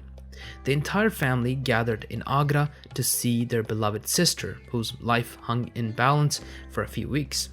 At this point, according to witnesses, Aurangzeb and Dara Shikoh started to show hostility towards each other. Dara Shikoh was Shah Jahan's favorite, and Aurangzeb didn't like that. He was eager to leave Agra because he couldn't bear to be in the same city as his brother. While Dara Shikoh was the emperor's favorite, Aurangzeb was his reliable general whom he could call on to lead the army. In 1646, Shah Jahan sent an army to invade Central Asia and conquer Uzbek territories, which had once belonged to their ancestor Timur. This army was commanded by Prince Murad Bakhsh, who got tired of the tough terrain and abandoned his army to return to India against their father's orders. Shah Jahan then sent the reliable Aurangzeb to lead the army, which by now had shrunk thanks to the harsh terrain and abandonment by their former commander. Aurangzeb nonetheless managed to fight on and even defeat the Uzbeks. The popular story goes that while the battle was going on, the time for prayer arrived. So Aurangzeb got off his horse and started praying calmly in full view of both armies. The commander of the Uzbeks is said to have announced, "How can we win against such a man?" And the Uzbek army broke. Although the rough environment limited their successes and Aurangzeb had to conclude a treaty to return to India. In 1649, the Safavids attacked and conquered the fort of Kandahar in modern-day Afghanistan. Aurangzeb was sent to defend it, but since it had already fallen, Shah Jahan ordered a retreat, deeming that the size of the army wasn't enough for a prolonged siege. In 1652, Shah Jahan arrived himself in Kabul to oversee the attack on Kandahar, which was led by Aurangzeb. Although this attack was unsuccessful, owing to the army's lack of artillery capabilities, Shah Jahan ordered this force to retreat as well and humiliated Aurangzeb, who was then installed as governor of the Deccan once again and moved away from the frontiers. The next year, Shah Jahan ordered another attack on Kandahar, this time under Dara Shikoh. Even though he had never led an army, he boasted a lot about his military prowess, though he failed as well. During the campaign, he seems to have acted very arrogantly, but still had been susceptible to flattery. Overall, the 3 campaigns to Kandahar had cost some 120 million rupees, around half the yearly expenditure of the Mughal Empire. In addition to all that money, it had also cost the relationship between Aurangzeb and Shah Jahan. Aurangzeb was now determined to isolate his older brother, Dara Shikoh, politically to ensure that he wouldn't be able to succeed Shah Jahan. He arranged for a marriage between his son and his brother Shah Shujah's daughter, thereby cementing an alliance between the two against Dara Shikoh. In 1653, on his way to take his governorship of the Deccan, Aurangzeb stopped in Burhanpur, where, in the tradition of his father, his grandfather, and maybe even his great-grandfather, he fell in love. It was with a Hindu slave girl of his maternal aunt's household. She was called Hirabai Zainabadi. Aurangzeb abandoned all his royal duties and spent 9 months with her just chilling. Apparently, he didn't have Netflix. This was incredibly scandalous. Aurangzeb, being religious and pious, is said to have filled her wine cup with his own hands, and she even tempted him to drink on one occasion. Weirdly, he almost did it before she grabbed the cup from him, saying that she was only testing him. Turns out you can be a prince of the world's richest empire and still be a simp. All of this reached back to the capital, and Shah Jahan was furious. Dara Shikoh might have also aired the fire. However, the girl died a year later, and Aurangzeb, after being depressed for a while, moved on to his royal duties as the governor of the Deccan. He later called it God's gift that she had died, because if he had been with her for long, he might have thrown away everything he had. See, I told you Aurangzeb was relatable. Aurangzeb now got to the business of governing. The Deccan had been under the control of corrupt governors and had lost quite a bit of its revenue. Aurangzeb started fixing it along with his talented finance minister, Murshid Quli Khan. Aurangzeb greatly increased the revenue of the Deccan. However, he kept clashing with his father over foreign policy. Aurangzeb wanted to expand at the expense of other Muslim sultanates there. Shah Jahan wanted to stick to the Treaty of 1636. In 1656, Aurangzeb finally invaded Golconda. The pretense was that the state's prime minister, Mir Jumla, had become very powerful and the sultan there had grown resentful and tried to arrest him. Mir Jumla defected to the Mughals, but his son was arrested by the Golconda Sultan. Aurangzeb asked his father's permission to attack Golconda to free Mir Jumla's son, who was technically now a subject of the Mughals. Tempted by the immense wealth and jewels that could be obtained during the conquest and by Mir Jumla's gift of the world's largest diamond, the Kohinoor or the Mountain of Light, Shah Jahan agreed to the conquest. Aurangzeb led an army and conquered the south all the way to the Pallar River. Aurangzeb also led an army into Bijapur territory. The Sultan there had died, and his 18-year-old son was not considered by everyone to be of legitimate parentage. Aurangzeb considered the Sultan illegitimate and so unfit to rule. Technically, then, from Aurangzeb's perspective, all that land had no ruler and was free to take. Shah Jahan saw it that way as well, thanks to a little lobbying by Mir Jumla in Delhi. Aurangzeb expanded further and almost annexed the entirety of Bijapur. He might have even captured Bijapur's capital, but Shah Jahan told him to back off. According to Aurangzeb, this was Dara Shikoh's doing, who was jealous of the prestige Aurangzeb would gain by annexing so much territory. Aurangzeb had had enough. The stage was set for a turning point in Indian history. Within a month of Aurangzeb's withdrawal from Bijapur, news reached him that Shah Jahan had fallen ill. From early childhood, the princes understood that at the death of their father, their brothers, their childhood playmates would become their enemies, and only one would survive the bloody struggle for the throne. As an ancient Persian saying goes, Ya takht, ya takhta, either the throne or the coffin. With Shah Jahan's illness, and at that point what seemed like impending death, the princes picked up their swords for coming war. Shah Jahan fell ill in September of 1657, and by December, Shah Shuja and Murad Bakhsh had crowned themselves emperor and were raising armies. Shah Jahan recovered in around a month, but by then, different parts of the Mughal Empire were on a collision course. Aurangzeb had yet to do anything. Shah Shuja was the first to send an army for the capital from Bengal, which he governed. Dara, from the capital, sent an army to meet this threat. He also told the Rajputs of Mewar to raise an army to meet Murad, who was also raising an army to attack the capital from Gujarat, which he governed. In March 1658, Aurangzeb left the Deccan, not as a contender for the throne, but as a caring son wanting to see his sick father. Dara Shikoh thought it was an invasion. I think he might have been confused by the huge army that Aurangzeb was bringing with him. He joined forces with Murad and marched on the capital. Shuja and Aurangzeb's children were married, so he was already allied with him. The three brothers decided to band together, defeat Dara, and then divide the empire between themselves. The imperial army of 40,000 men clashed with the allied force of around the same size at Dharmat in April 1658. Aurangzeb and Murad were victorious. Hearing of this, Shah Jahan wanted to lead an army himself, thinking that no son would face their own father in the battlefield, though Dara Shikoh was confident that he could defeat his brothers. Instead, their beloved sister Jahanara tried to negotiate peace.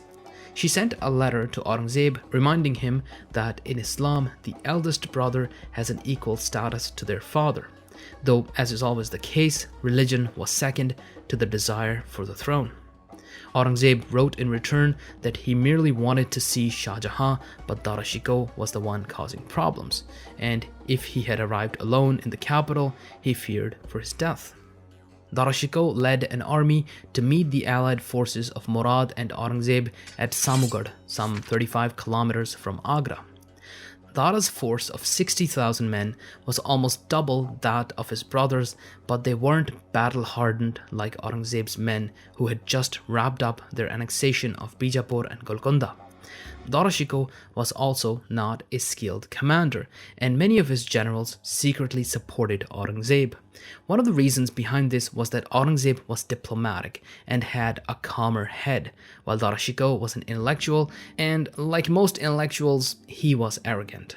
There was almost no important general at the court that he hadn't insulted in his days. From telling the ruler of Amber, who was the head of the powerful Kachwaha Rajput clan, that he looked like a musician, which was an insult to someone of his rank, to making fun of Mir Jumla simply for the way he walked. Due to all this, Aurangzeb and Murad were victorious. Dara galloped to Agra, where he couldn't face his father, so he fled to Delhi with a handful of supporters. Aurangzeb had effectively won. He arranged for a meeting with his father to discuss the future of the empire, but according to sources, he intercepted a letter from Shah Jahan to Dara Shikoh where Shah Jahan told him to raise an army. Seeing this as an evidence of Shah Jahan colluding with Dara Shikoh, Aurangzeb decided that there was no room for negotiations. He imprisoned the old emperor in the Agra fort, where he lived for the next 8 years of his life, being able to see but never visit the Taj Mahal. He was served very loyally by his beloved daughter Jahanara until he died in 1666. Jahanara herself passed away in 1681. By June 10, 1658, Aurangzeb was emperor in all but name. He was conducting himself in such a manner, but he did still have 3 living brothers who could cause future problems. Aurangzeb was chasing Dara, who had left Delhi. Murad was following Aurangzeb as well. Aurangzeb invited him to a feast to celebrate everything that had happened. Intoxicated Murad had no idea what was coming. He was put in shackles and sent off to the state prison in Gwalior. Dara Shikoh stayed at large for 14 months. During this time, Shuja from Bengal realized that both Agra and Delhi were unoccupied since Dara was running and Aurangzeb was following him. He marched on Agra, but Aurangzeb abandoned his pursuit to defeat him in the Battle of Khajwaha on January 5th, 1659. Shuja ran off to Burma and disappeared from history pages. By August that year, Dara Shikoh was all out of allies and had been abandoned and betrayed when Aurangzeb got his hands on him. He was humiliated and paraded through the city of Shahjahanabad. Francois Bernier, who witnessed the event, mentions the public lamenting and crying over the fate of the disgraced prince. Charges were drawn up against him and he was executed on the 30th of August, 1659. Aurangzeb himself was crowned emperor on May 13, 1659, at the age of 41.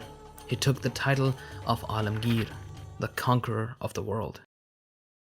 Even though Aurangzeb has a reputation as kind of a jerk, he didn't act that way after the War of Succession. Where his father had killed his brothers, cousins, and nephews after becoming emperor, Aurangzeb pardoned almost everyone other than his brothers. He even married two of his daughters to the sons of Murad and Dara Shikoh and gave them official ranks. He kept some of his father's ministers too. Everyone was so happy with him that in the third year of his reign, he fell seriously ill and no one tried to overthrow him or restore Shah Jahan, who was still alive. He also distributed a lot of gold among his subjects. He opened charity kitchens and ended the road toll collected from grain merchants. He also spent a lot of time in his court listening to commoners and their complaints. It was a source of a lot of pride for him that he spent so much time with his subjects. He sent some money as a gift to the custodians of the Holy Mosque at Makkah and Medina.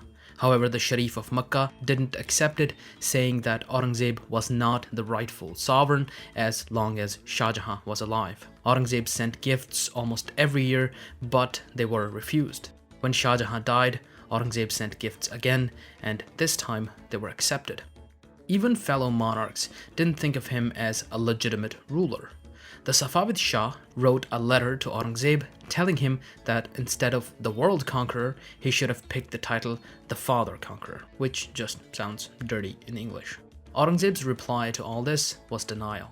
He kept insisting that Shah Jahan had chosen retirement and was not forced. Aurangzeb would be haunted by the fact that he had overthrown his father for the rest of his life, and this fact probably guided a lot of his actions, especially in regards to him becoming more pious. Being a warrior, Aurangzeb quickly got to the business of expansion of the empire. Bengal had already been under Mughal control, so Aurangzeb tried to expand into Assam. He made his loyal Mir Jumla governor of Bengal and sent him there, but due to various reasons, not the least of which was brilliant Assamese resistance, he wasn't able to conquer it. On the other side of the empire, the Pashtun tribes became a problem for Aurangzeb. In 1667, the Yusufzai tribe revolted, and then in 1672, the Afridi tribe revolted. Kabul, being the region's central city, was told to raise an army and fight, but the army was ambushed near Khyber Pass. This went on for at least 2 more years before Aurangzeb himself arrived in Peshawar. He struck deals with the tribesmen, using carrots where necessary and employing sticks where needed. He gave them land grants and money to defend the vital trading route that went from Central Asia to India. This secured the northwestern border. In 1671, he commissioned the Badshahi Masjid in Lahore. It took around 2 years to complete and remained the largest mosque in the world for almost 3 centuries. Where he was making new allies, he was also losing old ones. The Rajput were long-standing allies of the Mughals who had stood with them through thick and thin. The Mughal emperor, by law, had the right to regulate Rajput succession, although by tradition, that regulation was guided by Rajput opinion. Basically, the emperor could appoint a new head of the tribe upon the death of the old one, but the successor had to be popular among the tribe. What happens if the tribe is divided among itself over who should succeed? The Rathor tribe of the Rajput had such a crisis. When the ruling Raja died, the 2 candidates were his young grandson and his alleged son, who was born after his death. Aurangzeb didn't want to put that tribe under regency and so chose the adult grandson over the infant son. This led to a crisis and then a rebellion, which was soon joined by another tribe, the Sisodias, who had been the last Rajput tribe to submit to Mughal authority. While Aurangzeb was able to restore peace, some rogue elements of the tribes remained in guerrilla warfare for 2 decades until that infant grew up and was installed as Raja. During this rebellion, in the 1680s, Aurangzeb gave command of his army to his favorite son, Prince Akbar. Prince Akbar, like his father, his grandfather, and his great-grandfather, decided to try to overthrow his father. I mean, seriously, this family was messed up. Zeus, Kratos, and Atreus have nothing on this family. Akbar allied with the rebellious Rajput and marched to face his father. Aurangzeb used spies to spread a rumor that they were marching into a trap, and the Rajput dispersed overnight. Akbar was left alone as Aurangzeb had vanquished an army without shooting a single arrow. Akbar, knowing how much the people of South India hated Aurangzeb, fled there, but what he didn't know was that this was exactly what Aurangzeb wanted. Right before the War of Succession between Aurangzeb and his brothers, Aurangzeb was in the middle of conquering territory in the Deccan. After becoming emperor, he saw this as an unfinished project and was itching to complete it. Now that they were housing a rebel, Aurangzeb had a reason to revisit his passion project of conquering all of India from the mountains to the ocean. This project would occupy the last 25 years of his life. By 1636, long before Aurangzeb's War of Succession, the powerful Nizam Shahi Sultanate of Ahmednagar had fallen. Its territory was divided between the Mughals and the Adil Shahi Sultanate of Bijapur. Bijapur too had declined over time.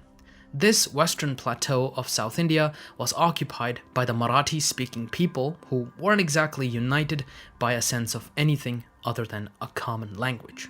They were divided into parganas, which was a loose confederation of 20 to 100 villages united under a Deshmukh, literally the face of the country, who, in return for taxes, provided security. His loyalty was only to his villages, and being part of anything bigger than that depended on nothing but his own will. If he wanted, he could serve one empire or the other, be it a Muslim empire or a Hindu one.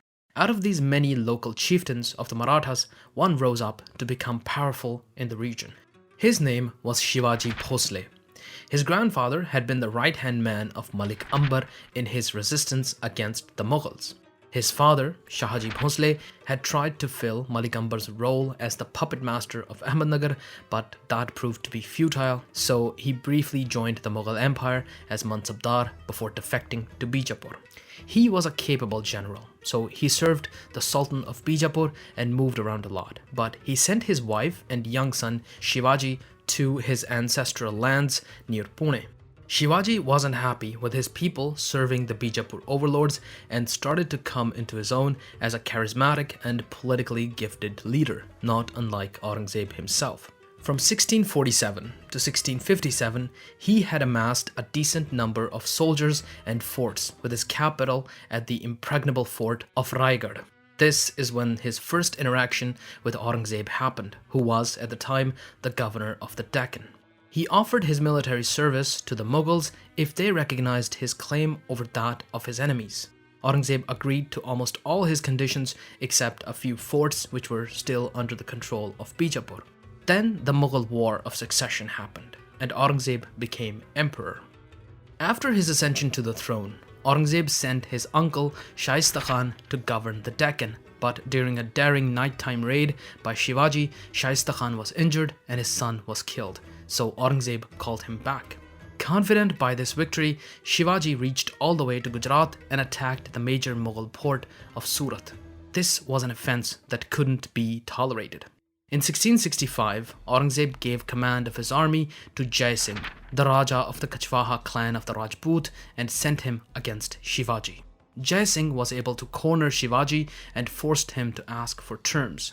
He was told to surrender 23 of his 35 forts to the Mughals. He was also to enroll his son Sambhaji into the Mughal army.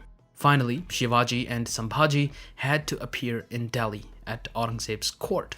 There, at the court in the year 1666, Shivaji was asked to stand with some men whom he considered below his station, even though he didn't hold any Mughal rank himself. He made a huge scene there, after which Aurangzeb had him put under house arrest. He escaped, probably by bribing the guards and disguising himself. He and his son made the long way back to the Deccan on foot, dodging Mughal patrols.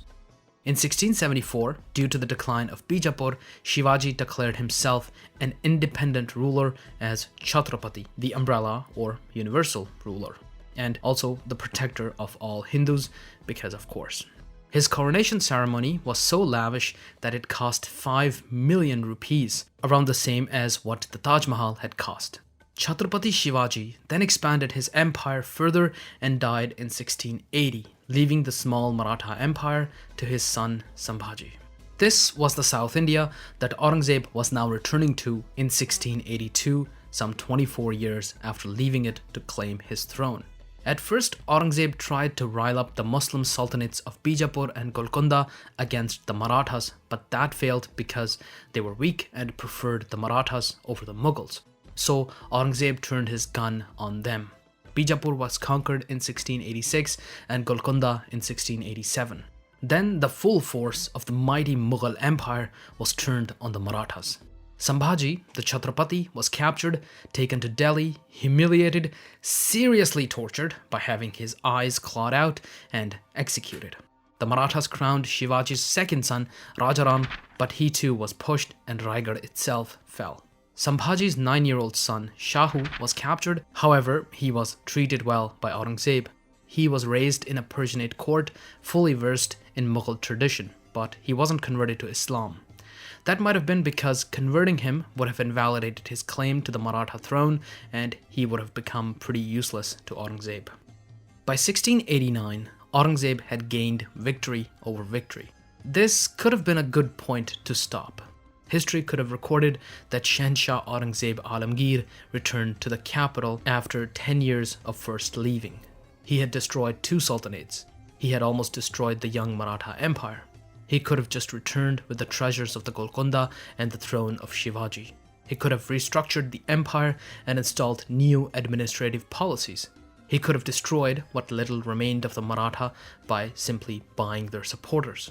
He could have sent his sons to govern the Deccan and other regions so they'd be fit for succession.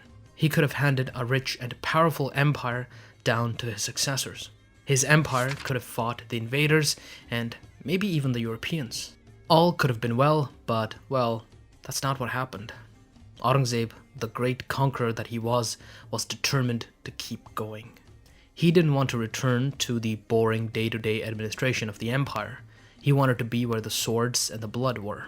After 7 years of entering the Deccan to capture his son, who, by the way, had actually escaped to Iran long ago, Aurangzeb was determined to conquer everything from the Himalayas to the Indian Ocean. From 1689 to 1698, Aurangzeb was camped out in huge tent cities that he used as temporary bases in an attempt to first capture the fortress of Jinji, where the Maratha Chhatrapati Rajaram was holding out, and then to capture the entirety of Karnataka and the Tamil country. The challenge of capturing Jinji was given to his trusted general Zulfikar Khan, who had previously captured the impregnable Raigad. From 1690 to 1693, various attempts were made, but the terrain always played for an advantage of the Marathas. In 1693, the 75-year-old emperor fell ill and his sons picked up their swords just as Aurangzeb and his brothers had once done, although Aurangzeb was able to bring things under control. Speaking of bringing things under control, Jinji never fell to Aurangzeb. From 1689 to 1698, for 9 whole years, he couldn't capture a single fortress, but his ego clouded his judgment.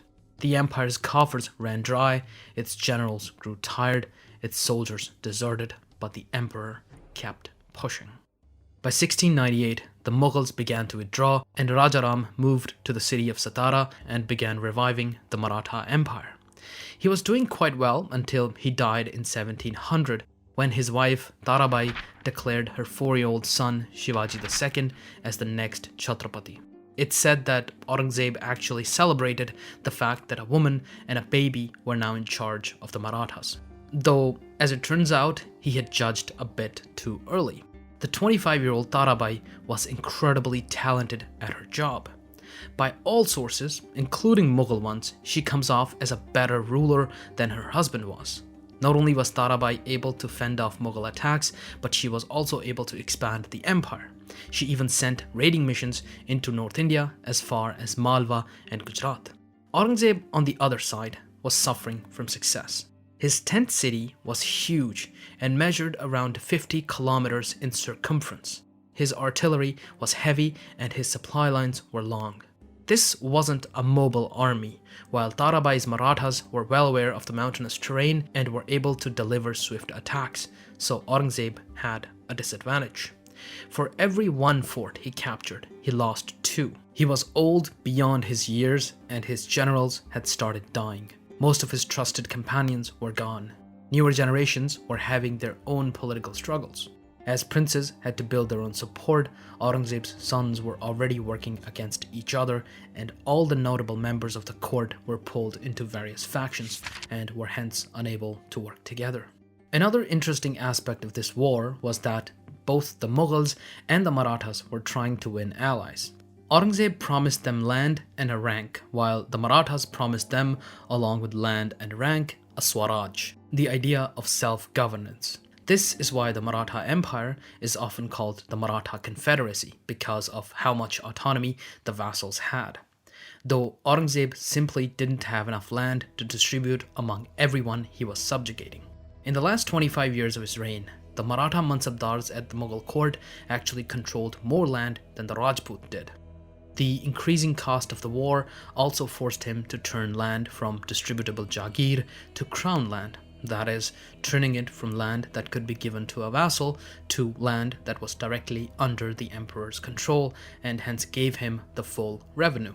On top of that, it seems that he was a bit paranoid and frustrated by his commanders. From 1699 to 1706, he actually led sieges himself. He refused to rest during these years, though still he wasn't able to achieve much. He collapsed while leading such a siege in 1706 and was put in a palanquin and taken to the fort of Ahmednagar. He declared this fort to be his journey's end. On March 3, 1707, Shahanshah Muhyiddin Muhammad Aurangzeb Alamgir passed away at Ahmednagar. In a somewhat ironic twist, he was buried around a kilometer away from where Malik Akbar, the old enemy of the Mughals, was buried. Shahanshah Aurangzeb lain, Zadara daurast durast din. Shahanshah Aurangzeb the Cursed, his reign is over and faith is far from him. These lines were written by the 10th Sikh Guru, Guru Gobind Singh Ji, in his Zafarnama, which was a poetic letter he sent to Aurangzeb declaring his moral victory over the Mughals. Forever, the legacy of Aurangzeb will echo within these words. I'm going to try and answer 3 questions about Aurangzeb. First, was he a good emperor? Second, was he an intolerant bigot who cracked down on minorities? And finally, did he destroy the Mughal Empire? I think Richard Eaton nicely compares his story with Muhammad ibn Tughlaq's in this passage. In some ways, Alamgir's career eerily echoes that of Muhammad ibn Tughlaq. A little more than 3 centuries before Prince Aurangzeb waged successful campaigns in the Deccan, adding new territory to the Mughal Empire, Prince Ulugh Khan had led prolonged campaigns in the plateau, successfully adding large tracts of territory to the Delhi Sultanate. In 1325, he returned to Delhi and promptly usurped the throne of his father, becoming Sultan Muhammad ibn Tughlaq. In 1658, Prince Aurangzeb would follow the same path to supreme power. And just as Muhammad ibn Tughlaq returned to the peninsula towards the end of his reign, never again to see Delhi, and destined to spend his last years doggedly trudging from camp to camp, taking personal command of the day-to-day military operations while pursuing rebels who ever eluded his grasp, Alamgir suffered the same fate. Both men died in the field, far from Delhi. And for both men, prolonged absence from Delhi, where day-to-day administration lacked their personal supervision, combined with the drain of the state's treasury owing to costly wars waged far to the south, placed severe stresses on the fiscal and ultimately political stability of their respective empires. As Mark Twain reputedly said, history doesn't repeat itself, but it often rhymes. Now, to the first question. Was he a good emperor? Shahanshah Aurangzeb Alamgir remained in power for almost 50 years. These 5 decades can be divided into roughly 2 equal halves. The first 25 years he spent in Delhi. The last 25 years he spent away from Delhi, first fighting the Rajput rebellion and then attacking the Deccan. The empire that he inherited was very prosperous, and he kept it going. By the end of his reign, he had a larger population than all of Europe combined, and his empire generated 10 times the revenue of his contemporary King Louis XIV of France. Around 25% of the world's GDP belonged to the Mughal Empire. For at least the first half of his reign, Aurangzeb was very hands-on. He boasted about how much he worked and how he only slept 3 hours every night. For the second half, though, he was far away from the capital. The region that he was in was essentially a war zone and didn't produce that much revenue. That meant that the richer provinces were being run while he was busy campaigning. Although he wasn't completely out of the loop. Aurangzeb received a newsletter of sorts daily about the various affairs of the state. He kept himself aware of everything going on, but he was just too far away to rule the empire well. In the Persianate cultures, an emperor's most important role was as a dispenser of justice. That's certainly how Aurangzeb saw himself, as he himself wrote. The greatest conquerors were not always the greatest kings. The nations of the earth have often been subjugated by mere uncivilized barbarians, and the most extensive conquests have, in a few short years, crumbled to pieces. He is the truly great king who makes it the chief business of his life to govern his subjects with equity. Aurangzeb tried to be as just as he could. He tried to formalize the empire's law code and make the law of the empire the true sovereign of the empire. This was an attempt to distance himself from his father, who had been at the center of his empire himself. Since Akbar, the Mughal Empire had been something of a personality cult with the emperor at the center. Aurangzeb wanted this to change, and for that he turned to the Hanafi school of Islamic jurisprudence. He issued his own collection of legal teachings called Fatawa-i-Alamgiri, although the success of this project is debated. At one point, Aurangzeb's son Azam Shah had failed to prevent robberies in his province. Aurangzeb immediately reduced his mansab and told him that for any other officer, the punishment would have been delivered after an investigation, but for a prince, the punishment is the absence of the investigation. So, at least for the first half, we know that Aurangzeb kept things running smoothly, but towards the end of his reign, when he was in the Deccan, the state of law and order in the empire was pretty bad. The seeds of the empire's downfall had been sown during his reign, and Aurangzeb, in my opinion, was directly responsible for it. One thing that I myself have criticized him for is not moving the mansabdars around, and while that's true, it's also kind of understandable. The empire needed more jagir to distribute among the mansabdars. When the empire ran out of new land, it meant that new mansabdars couldn't be appointed, so no new allies. It also meant that a mansabdar couldn't be moved as often as in Akbar's day. Without them regularly being moved, they were able to stay in one place and build support and power, and eventually became a problem for the emperor. In his defense, Aurangzeb understood this and actually banned adding new mansabdars late in his reign, but by then the damage was done. A question that arises in everyone's mind here is, why was Aurangzeb so determined to keep pushing into the Deccan? Even contemporary writers talk about this futile enterprise and how it was running the empire into the ground. Couldn't Aurangzeb see that? According to an Italian visitor who met the emperor in 1695, it was because Aurangzeb was scared of history repeating itself.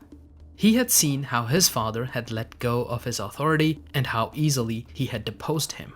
He understood that the emperors who stopped leading their armies become weak and vulnerable, and so he wanted to keep working till the day he died. Another reason was that the empire had written itself into a corner. Once it stopped expanding, it would collapse. All the allies that Aurangzeb was bringing into the Mughal fold needed a Jahangir, and for that he needed more land. Without that land, well, the Mughal Empire dwindled. Now, for the second question. Was Aurangzeb a bigot? As a prince, he was a pious Muslim. He prayed regularly, he didn't drink, stuff like that. This seems to have been a reaction to his father and Dara Shikoh, both of whom weren't exactly religious in an orthodox manner. Aurangzeb's views came to the forefront after the War of Succession, when Aurangzeb was looking for a reason to execute his brother. At that point, he accused his brother of blasphemy and of secretly being a Hindu, since Dara Shikoh had tried to reconcile Hindu scripture and the Quran. According to Islamic law, Aurangzeb was not a legitimate ruler, since he had overthrown his father, who was still alive. Aurangzeb tried to get a fatwa that since Shah Jahan was incapable of ruling, something that wasn't true, the throne was vacant and Aurangzeb was within the Islamic limits, but most clerics refused to issue this fatwa. The one that did was rewarded handsomely. After this came the famous discriminatory policies of Aurangzeb. He ended many traditions that previous emperors had adopted to be better integrated into Indian society. He stopped appearing in a charoka, which had been started to distance the emperor from his vassals. He stopped the tradition of weighing the emperor against gold on his birthday. Where he tried to curb the Hindu festival of Holi, he also stopped the celebration of Nowruz, the Iranian New Year. He also cracked down on Muharram festivities, which is a commemoration of the killing of the Prophet's grandson. Despite popular belief, he didn't ban music in the empire. He just banned it for himself. He did ban gambling and alcohol in the entire empire, but even his closest companions didn't follow the law in that. He once said that only 2 men in his empire didn't drink, himself and his chief Qadi. He ended many of the taxes and tolls collected from the merchants, but only for Muslim merchants. Non-Muslim merchants still technically had to pay them, but they usually got Muslims to handle their business to avoid paying them. In 1679, he reinstated the jizya, which was a head tax collected from non-Muslims. In return, they were exempt from military service. This tax was prohibited by Akbar and hadn't been collected ever since. Even during the times of the Delhi Sultanate, when it was technically levied, it was hardly ever collected. However, Aurangzeb did collect it and used it in part to raise an army to invade the Deccan. Rajput, Maratha, and Brahmin leaders were exempt as well. Additionally, everyone who earned under 52 rupees a year was exempt, so most peasants were excluded. The point of the jizya wasn't to raise money, since it didn't raise a lot of money. It was definitely an attempt to humiliate Hindus and, for the lack of a better term, to show them their place. This seems to have come not from Aurangzeb, but from the clergy, and he probably did it to please them because this was pretty much the only time when Aurangzeb treated Hindus and Muslims differently. On other occasions, he had not treated Muslims and non-Muslims differently. On one occasion, some rebels had been captured. Some of them were Hindu, some were Muslim. While the chief Qadi insisted that the Muslims be given light sentences and the Hindus be given a choice between Islam or execution. Aurangzeb didn't do that. He executed everyone. Such a secular. He also had the largest percentage of non-Muslim court members of any Mughal emperor. On one occasion, when asked to favor Muslims for government positions, he remarked, "What connection have earthly affairs with religion, and what right have administrative works to meddle with bigotry?" Then he went on to quote the Quran and say, "For you is your religion, and for me is mine." Even with jizya, a contemporary Hindu writer shows more contempt for the behavior of the corrupt collectors than the tax itself. This is also evident in his first finance minister, Raja Raghunath. He was Shah Jahan's minister and Aurangzeb kept him. He eventually became very powerful and almost served in the capacity of the prime minister. He died in 1663, but Aurangzeb remembered him and cherished his teachings. When Aurangzeb was about to die, more than 40 years after Raghunath, he wrote Raghunath's teachings on how to rule in letters to his sons.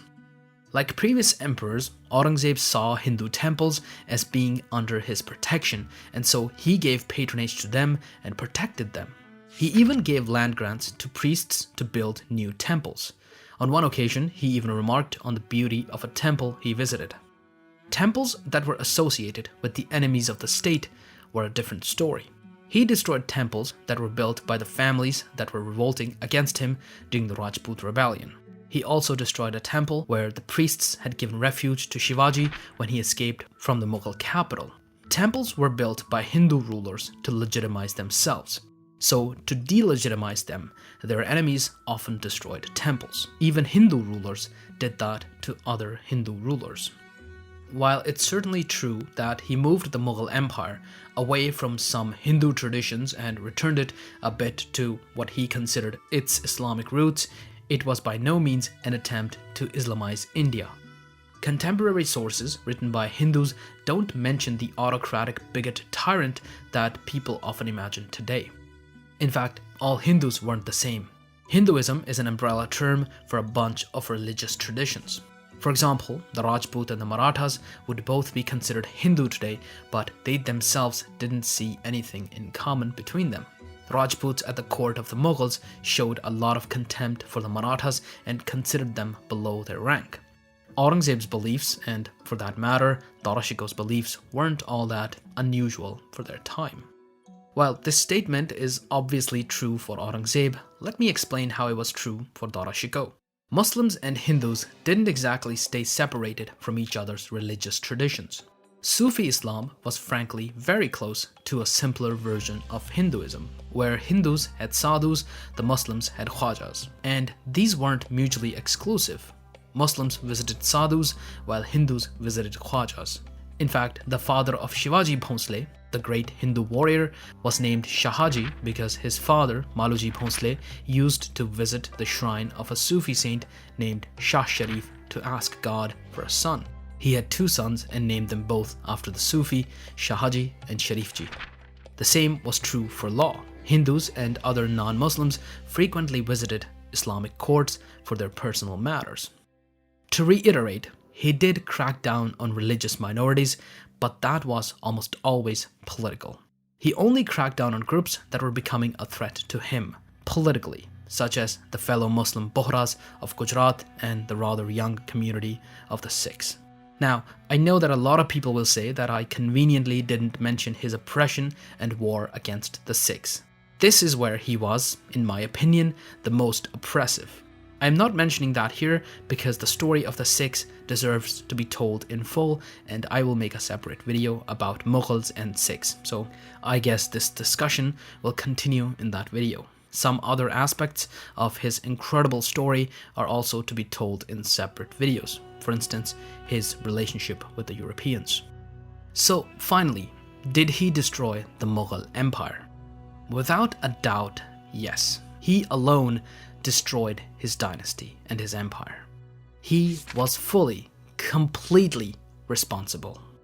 Like most Turco-Mongol empires, the Mughal Empire revolved around the emperor who was prepared from childhood to fight his brothers and become emperor. Looking at Aurangzeb and his father Shah Jahan, both came to power because they were the most powerful among the princes. They had the support they needed, and they were capable commanders, and they had significant allies. Princes had to build their support and learn how to govern, and for that, they had to be given a bit of power, maybe a governorship or command of the army, or both. However, Aurangzeb kept as much power as he could for himself. He kept his sons and grandsons tucked away at court so history wouldn't repeat and he wouldn't be overthrown by his sons like he had done to his father. Two of his sons spent a long time in imprisonment. One was driven out of the country and one had not led an army in years when Aurangzeb died. This left the next generation, and even the one after that, weak and incapable. In his 25 years of absence from North India, many vassals had built power there and became too much for the next emperors to control. Immediately, the emperors became puppets of powerful nobles. All of this was because Aurangzeb was haunted by what he had done to his own father. So yes, Aurangzeb Alamgir destroyed the Mughal Empire. Aurangzeb is one of the most fascinating figures I have ever come across. Not only did he live an incredible and long life, but like many great rulers before and after him, Aurangzeb didn't think much of his rule. He didn't want to be remembered, and so he wished to be buried in a simple grave. He showed regret for his actions in his final letters. He wasn't happy with how he ruled, how he judged, and even about how pious he was. He felt ashamed to be facing God soon. In this way, he is no different from many other great kings in world history. Suleiman the Magnificent felt the same. Charles V felt the same. Abdurrahman III of Cordoba felt the same. Muhammad ibn Tughlaq felt the same. And Justinian felt the same. There's this poetic theme that the stories of the Mughal emperors have. Often the kings are undone by the things they wanted most. Aurangzeb was plagued by a desire to conquer all of India, which took the last 25 years of his life. He wanted to stay in power for as long as he lived, but he destroyed his empire in the process. Similarly, Shah Jahan considered himself special, maybe even divine, a supreme ruler who was humbled by his own son and locked up like a helpless old man. Jahangir coveted power so much that he was willing to fight his own father. In the end, he was so weak due to his addictions that he couldn't even lift a cup of wine, let alone rule an empire. Similarly, Akbar wanted nothing more than a son, and when he got that son, the son became hostile towards him. He had to prepare his grandson against his own son, tearing his family apart. I think if you were to ask the first 6 Mughals, also known as the Great Mughals, from Babur to Aurangzeb, whether they were successful rulers, the only one who might say yes is Humayun, who died young at the peak of his power. Aurangzeb might actually be the most relevant ruler of Indian history, in today's politics I mean. I think it's because of how many social identities were emerging during his reign, and even as a direct result of his actions. To name just 2, the Marathas and the Sikhs still remember him as a villain in the tales of their beginnings. The struggle of the Marathas started against him. It was against him that the Sikhs were militarized. As a result of this, Aurangzeb is relevant, and so intellectuals think about him a lot. A lot of this thinking is done in contrast to his great-grandfather. Where Akbar is seen as tolerant, Aurangzeb is considered a bigot. As a result of this debate, their differences are often exaggerated.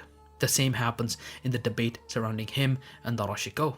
Dara Shikoh is thought of as a great, tolerant man who would have become a great ruler, whereas Aurangzeb is seen as a religiously conservative man who cracked down on religious minorities.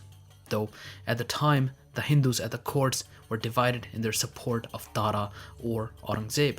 Most Rajputs supported Dara, while most Marathas supported Aurangzeb. All of his actions and policies should be judged with the context in mind. In popular imagination, he isn't even considered an Indian ruler sometimes. I mean, look at this portrayal of Aurangzeb in the movie Tanaji. He's played by actor Luke Kenny, a man whose parents are both European. By the way, in this scene, Aurangzeb is playing human chess because the point that he's supposed to be evil didn't come across well enough already. Aurangzeb is often considered to be too Muslim to be an Indian ruler, related more to the Turkic Delhi Sultanate rulers than the Indian Mughals who married and integrated with Indian Hindus. Although his desire to be forgotten will never be fulfilled. Even during his lifetime, he was immortalized by John Dryden in his drama Aurangzeb in 1675.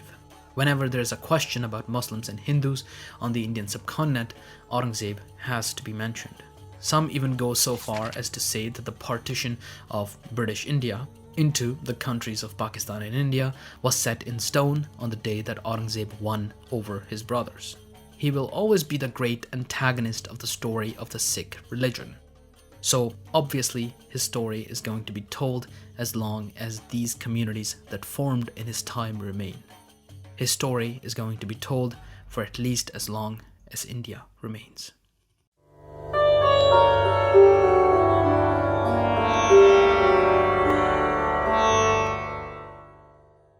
After the death of Aurangzeb Alamgir, there were three sons who were serious contenders for the peacock throne. In traditional Mughal fashion, they picked up the sword and went to war. This war of succession was much smaller in scale than the one Aurangzeb had fought against his brothers, primarily because his sons simply didn't have the same kind of clout and military support that Aurangzeb and his brothers had had. Out of the three sons, Prince Muazzam came out on top after defeating his brothers, Azam and Gambakhsh, to claim the throne. He took the title of Shahanshah Bahadur Shah and ascended to the throne in 1707.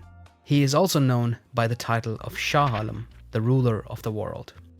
However, immediately it was obvious that he was no Aurangzeb, partly because Aurangzeb himself had made sure of it. None of the princes had powerful households like Aurangzeb and the Mughals before him did. They relied more on the nobles than the previous Mughals, so the nobles negotiated the distribution of power with them. One example of this is that Zulfikar Khan, one of Aurangzeb's most capable commanders, offered his military backing to the emperor if he was appointed Mir Bakhshi, or commander-in-chief. So the emperor was already losing the tug of war between himself and his vassals. The emperor was around 64 or 65 years of age when he came to power, and so he was already considerably older than the previous Mughals. So everyone was sure that he might die any second. As a result, his sons refused to be appointed to faraway provinces because if they did so, they'd be in a weaker position to claim the throne than their brothers who remained closer to the court. This further weakened the next generation. To legitimize his rule, Bahadur Shah claimed descent from the Prophet Muhammad and started calling himself Sayyid.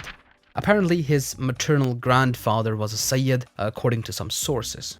He also started having the name of Ali, the Prophet's cousin and son-in-law, announced in the Friday sermon. Ali was technically also his ancestor, so by extension, he had the better right to rule. It was kind of a thin claim, to be honest, but it really didn't matter because Shahanshah Sayyid Qutbuddin Muhammad Shah Alam Bahadur Shah died in 1712 after only 5 years as emperor. His name is longer than his reign was. Due to the plethora of problems he faced, he actually had just given up in the last 6 months of his reign and spent most of his time gardening. Moving on, Zulfikar Khan, who controlled the military, installed Bahadur Shah's son Jahandar on the throne. Jahandar was inexperienced, and that's exactly why he was chosen. He would make a more controllable puppet. However, Jahandar's more experienced brother, Azim-ush-Shan, had a problem with this. Zulfikar Khan assembled Jahandar and his other inexperienced brothers against Azim-ush-Shan and defeated him. Then he turned on the other inexperienced brothers, and with no one to challenge him, he secured Jahandar on the peacock throne. Since he was powerful and wanted more power, he executed the nobles who had supported the other claimants. This was the first time that this was done. Usually, the nobles were forgiven and reintegrated into the imperial machinery, but not this time. From this point on, the Mughal emperors would be inexperienced princes who had spent their entire lives in the comfort of the harem. A total break from the older days of the empire when princes went out, led armies, governed provinces, and fought for their claims. Now the tug of war was no longer between the various princes and the vassals. Now it was merely between vassals. The princes, and later the emperors, were completely out of the equation.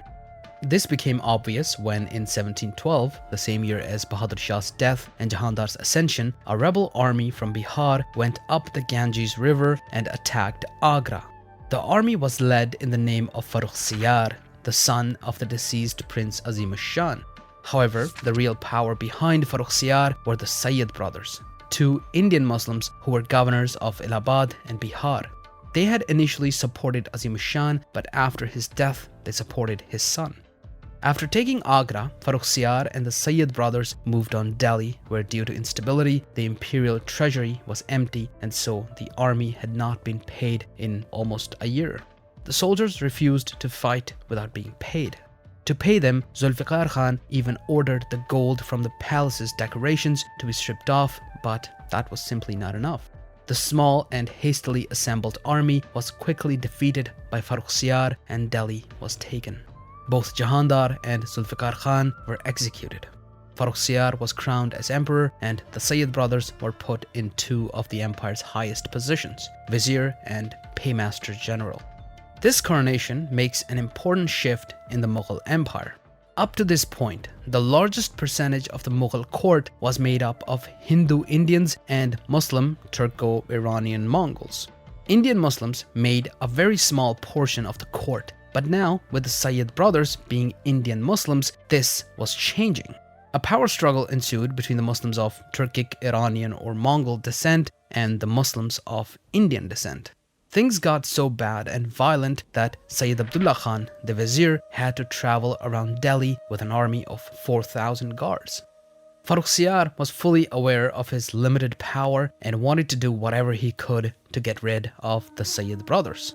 However, while he wasn't successful in overthrowing them, he was more than successful in pissing them off. On one occasion, the emperor sent one of the Sayyid brothers, Hussain Ali Khan, to fight a rebellious Rajput leader. But he sent a message to the Rajput leader that if he killed Hussain, he would pay him. He sent similar messages to the Marathas in the Deccan. However, all parties just ignored the emperor and went on fighting and making deals. In 1718, the Sayyids decided that they had had enough and led an army towards Delhi made up in large numbers of the Maratha and the Rajput. Farrukhsiyar was deposed, blinded, and executed a few months later in 1719. Within the same year, the empire went through two more emperors, Rafiul Darjat and Rafiul Dawla, both of whom were sick and died within a few weeks of each other. Finally, another grandson of Bahadur Shah named Muhammad Shah was put on the peacock throne.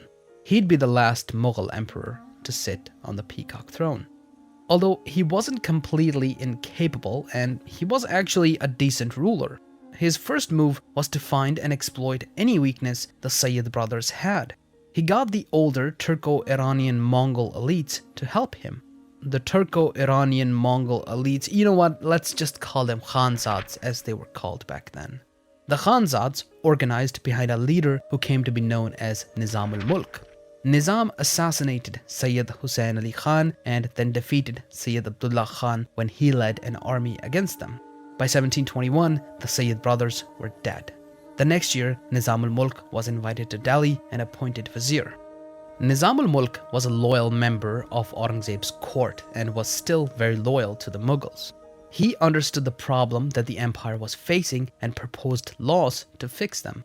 He wanted to reduce corruption by the increasingly powerful landholders. He wanted to reduce the power of the vassals by moving them around, but all of that was left on the table because other forces at the court stopped him. After trying for a year to reform the empire, Nizam al-Mulk just left the capital in 1723 for what he called a change of air and went to the Deccan, a region he had spent a long time in during his service for Aurangzeb. He defeated the local rebels and established power there. For his services, he was given the title of Asaf Jah by the emperor. Although he never claimed to be independent, he was in all but name. In 1763, he moved his capital to Hyderabad, where he founded a dynasty called the Asaf Jahi. His descendants would simply be known as the Nizams of Hyderabad and would continue ruling till 1948. The Nizam Shahi can be considered the first Mughal successor state. The second Mughal successor state was formed in Bengal. There, another one of Aurangzeb's trusted courtiers was building power. He was named Kartalab Khan, and he had actually been a Brahmin slave who had risen through the ranks and had been appointed governor of Bengal by Aurangzeb. There, he performed something of an economic miracle and reformed the state into the Mughal Empire's most profitable province. For this, he was given the title of Murshid Quli Khan by Aurangzeb. There's even a city named after him in West Bengal called Murshidabad. He too continued to recognize the emperor's authority till his death.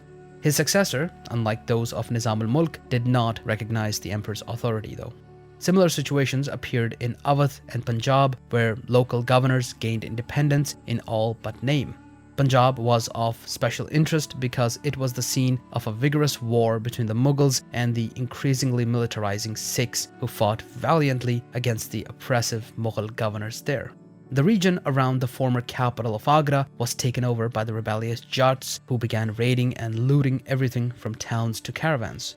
To summarize, by 1730, the empire's richest provinces were out of its control. There were various rebellions and the empire was all but bankrupt. Power from beyond the borders were circling to pick up the lost pieces of the Mughal Empire. To the south, the threat Aurangzeb had failed to end had come back in a big way. The Marathas had struggled, but during Aurangzeb's last years, they had bounced back. Aurangzeb had captured a pretender to the Maratha throne named Shah, who was raised in a fully Persianized Mughal court. After Aurangzeb's death in 1707, he was released with the hopes that he would destabilize the Maratha state, but he was able to overthrow his aunt and take the Maratha throne. Then, in 1713, he appointed a man named Balaji Vishwanath as his Peshwa, a Persian term meaning something close to a prime minister. Balaji was a gifted politician and managed to make deals with the Sayyid brothers to collect taxes in the Deccan, making them the only power, other than the Nizam, in the Deccan. Then, after his death in 1720, his son Bajirao was appointed as Peshwa. As gifted as his father was in politics, Bajirao was in warfare. Marathas began raiding into North India, which got more and more bold and violent, eventually reaching the gates of Delhi in 1737. By 1739, the Mughals recognized that everything south of the Jambal River belonged to the Marathas, putting Mughal border merely 45 kilometers south of their former capital of Agra. The same year, in 1739, Delhi was sacked by the Iranian warlord commonly known as Nadir Shah. He ravaged everything between Delhi and Afghanistan before entering and sacking the Mughal capital. He looted everything and even took the Great Peacock Throne itself. The Mughals weren't able to do anything. The weakness of the Mughals was now apparent to everyone on the Indian subcontinent, from the Marathas to the Europeans. Bajirao, however, it seems, actually wanted to preserve the Mughal state. He tried to rally all North Indian powers to form a confederation to protect the Mughal Empire from foreign threats, although their generals slowly kept chipping away pieces of the Mughal Empire.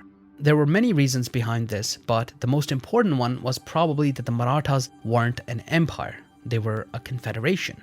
The members of the confederation paid a quarter of their revenue to the Marathas, who protected them.